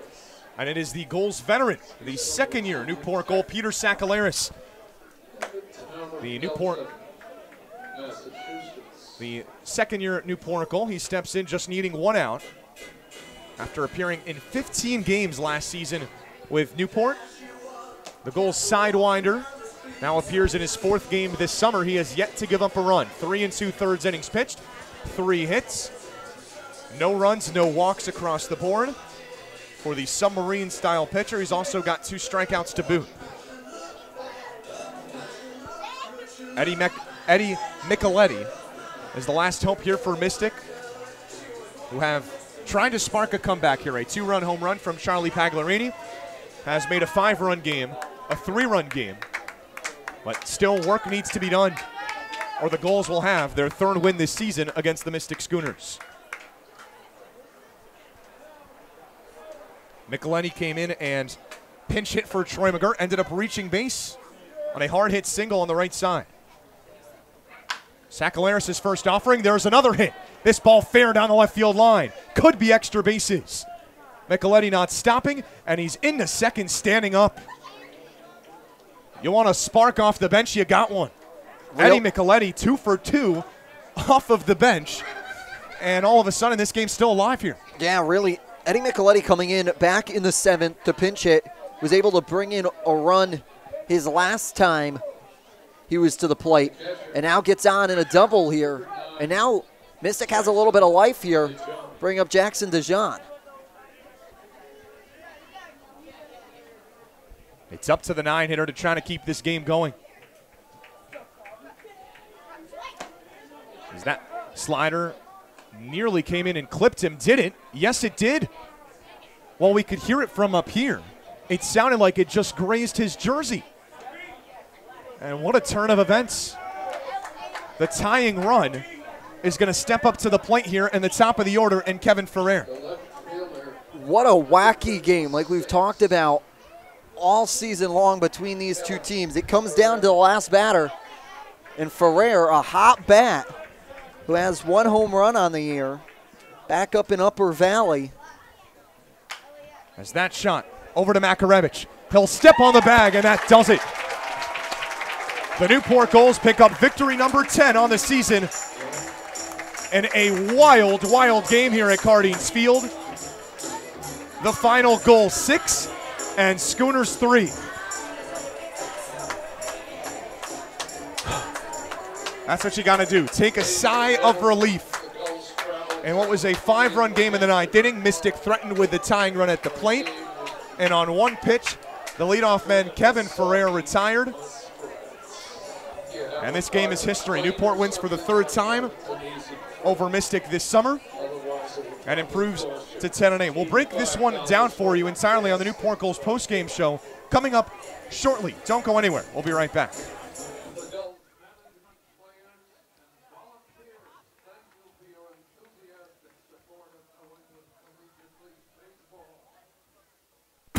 Fans, the NECBL's broadcast network brings all of the action right to your home every night. Available on your desktop, laptop, mobile device, as well as your Apple TV, Roku, Amazon Fire TV, or Android TV device. Enjoy single-day passes for just $8, purchase a weekly subscription for $20, a monthly pass for $40, or an all-season pass for $80. Head to watch.necbl.com for more information and for a full streaming schedule.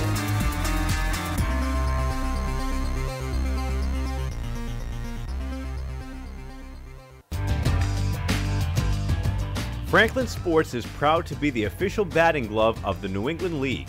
This summer, the NECBL and its 14 organizations join over 200 major leaguers by wearing custom Franklin batting gloves as members of the Franklin family. To design your own custom pair of batting gloves, visit franklinsports.com and join the fam. Franklin is the official batting glove of the New England League.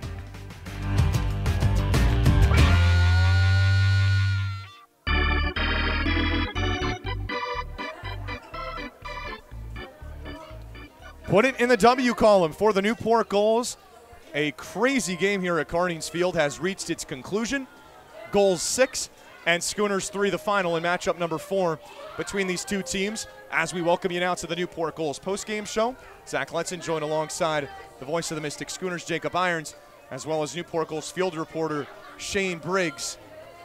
Matchup number 4, it did not disappoint, It Jacob. did not disappoint by any means, and it was really, it's one of those games that you have to circle in the calendar for 5 and 6, because although this one wasn't a one-run game, essentially it felt like one. It felt like one Right. because of how close Mystic was knocking on the door in the 8th and 9th inning. It's one of those games that you have to imagine it could go very differently if you don't have Sider pitching. And Sider, who pitched a great performance for the Gulls, all in all, it's one of those games that you just really have to look back on and say the score isn't very reflective of it.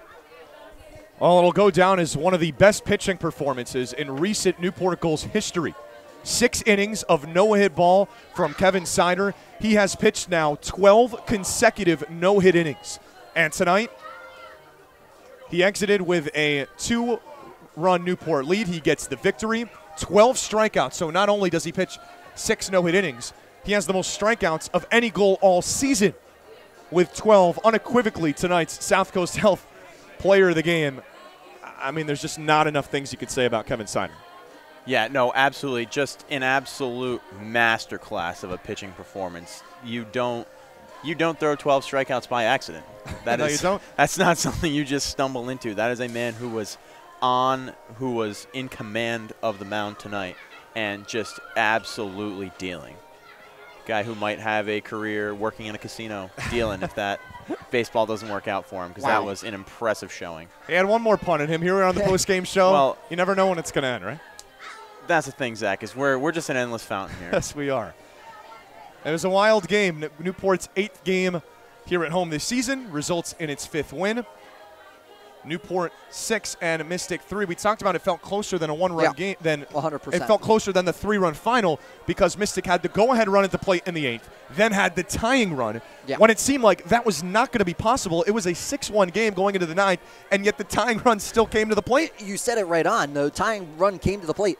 It was a gritty effort by Mystic to try and work themselves back into this game. Once you pull Sider out, Mystic was starting able to see the ball a little bit more, and it became a big spot for Mystic, and they were able to work back in. That pinch hit by Eddie Micheletti back in the 8th, I think, was extremely crucial here for that Mystic, because he's 2 for 2 on the game when he comes in. Great job by Eddie Micheletti to come in that pinch hit spot and produce.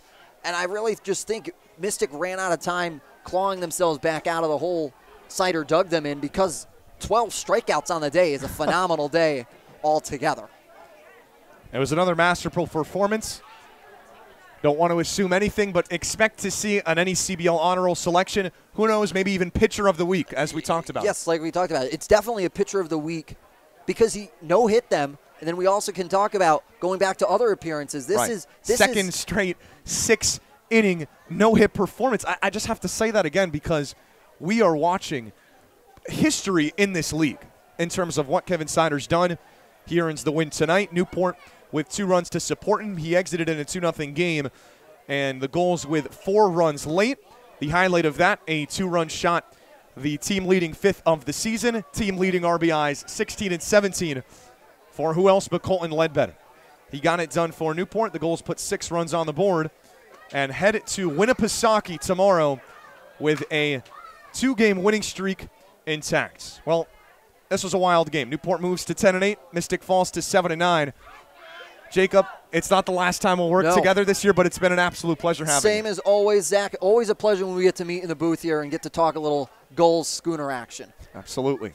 So we will step aside for Jacob Irons and myself, Zach Letts, and I will toss things over to Shane Briggs. He'll run you through the NECBL, this game, standings, whatever it may have it, the context of this one, as I will look for Kevin Sider down on the field, tonight's player of the game. So we will step away. But Shane, it is all yours. Absolutely, gentlemen. Thank you. Pleasure as always. Like Zach said, ladies and gentlemen, we welcome you into the postgame of what is probably the wackiest game of baseball I have ever witnessed. Between Frank Holbrook getting tossed from this game, 6 no-hit innings, 12 Ks from Kevin Sider, a home run from who else but Colton Ledbetter, and just an Eddie Micheletti home run to bring everything back into a game that we thought was completely out of reach, bringing that back into reach. and just yet another memorable night here at Cardines Field with some fireworks and just about every aspect that you could ask for. So with that all wrapped up, let's take you for a little trip around the league. I know we alluded to most of it earlier, but just to give you a final recap, the Upper Valley Nighthawks did end up falling to the Keene Swamp Bats, final score of 3-2. The Bristol Blues did hang on to win against the North Adams Steeple Cats in 10 innings out at Muzzy Field. Out in another extra innings bout, the Sanford Mainers were able to take down the North Shore Navigators again in 10 innings. The Vermont Mountaineers, a resounding 8-0 victory over the Valley Blue Sox out at Mackenzie Stadium. The Martha's Vineyard Sharks, showing my Rhode Islander there, taking down the Ocean State Waves 9-2 out at the Vineyard Ballpark. And last but certainly not least, your Newport Gulls taking down the Mystic Schooners here at Cardines Field. Thank you for coming, everybody. A pleasure as always. Pleasure was all ours. And until Friday night, this is Shane Briggs signing off. You'll be hearing from Zach Letson momentarily down on the field with the South Coast player of the game, Kevin Sider. Thanks again, everybody. Have a great night. All right, it's the man of the night tonight, Kevin Sider, the Newport Gulls starting pitcher. An unbelievable outing, Kevin. 6 innings, no hits, 12 strikeouts. What was working for you tonight? A little bit of everything, for sure. Luckily enough, I was able to have Jake behind there, and me and him called pretty good games together. So we were just really comfortable, really dialed in all game. It was fun, for sure. Yeah, well, this extends a streak going back to your last start against the North Shore Navigators. 12 straight no-hit innings. That's just – does that not sound ridiculous to you? It's cool. It's a cool accomplishment. It's a cool feat. But, you know, I'm just trying to win for the boys. Try to get a win for the Gulls every time because that's the most important thing. Well, this Newport pitching staff, from a starting pitching standpoint, has been fantastic. In its past 16 innings, just 1 earned run given up. A long drive tomorrow to Laconia, New Hampshire, to face Winnipesaukee. How do you keep this thing going? Because this has been the story and really helped the Gulls now to back-to-back wins. Yeah, hopefully we can just continue with the pitching and defense. Obviously, that's the most important thing going into games. The bats got a little hot today, which is a good sign. Definitely put up enough runs and hits. So hopefully we can just kind of piece things together up there and come away with another dub. All right, that's the Quinnipiac arm, Kevin Sider, with a masterful night. Kevin, thanks for the time. Thank you. I appreciate it. Go Gulls. All right. 12 strikeouts, a Gulls record so far this season for Kevin Sider, and it finishes off really a crazy night here at Cardines Field. Newport 6 and Mystic 3 as the Gulls move to 10-8 on the season. Well, we mentioned it, Newport will be right back in action tomorrow in Laconia against the Winnipesaukee Muskrats, and right back here at Cardines Field Friday night for the Pell Bridge Series against the Ocean State Waves for a 6:35 start. Well, for everyone working with us tonight, Shane Briggs and Jacob Irons up in the booth, Tom Lima back down in the control room. I'm Zach Letson signing off for the final time. Newport 6 and Mystic 3, and we'll see you right back here on Friday.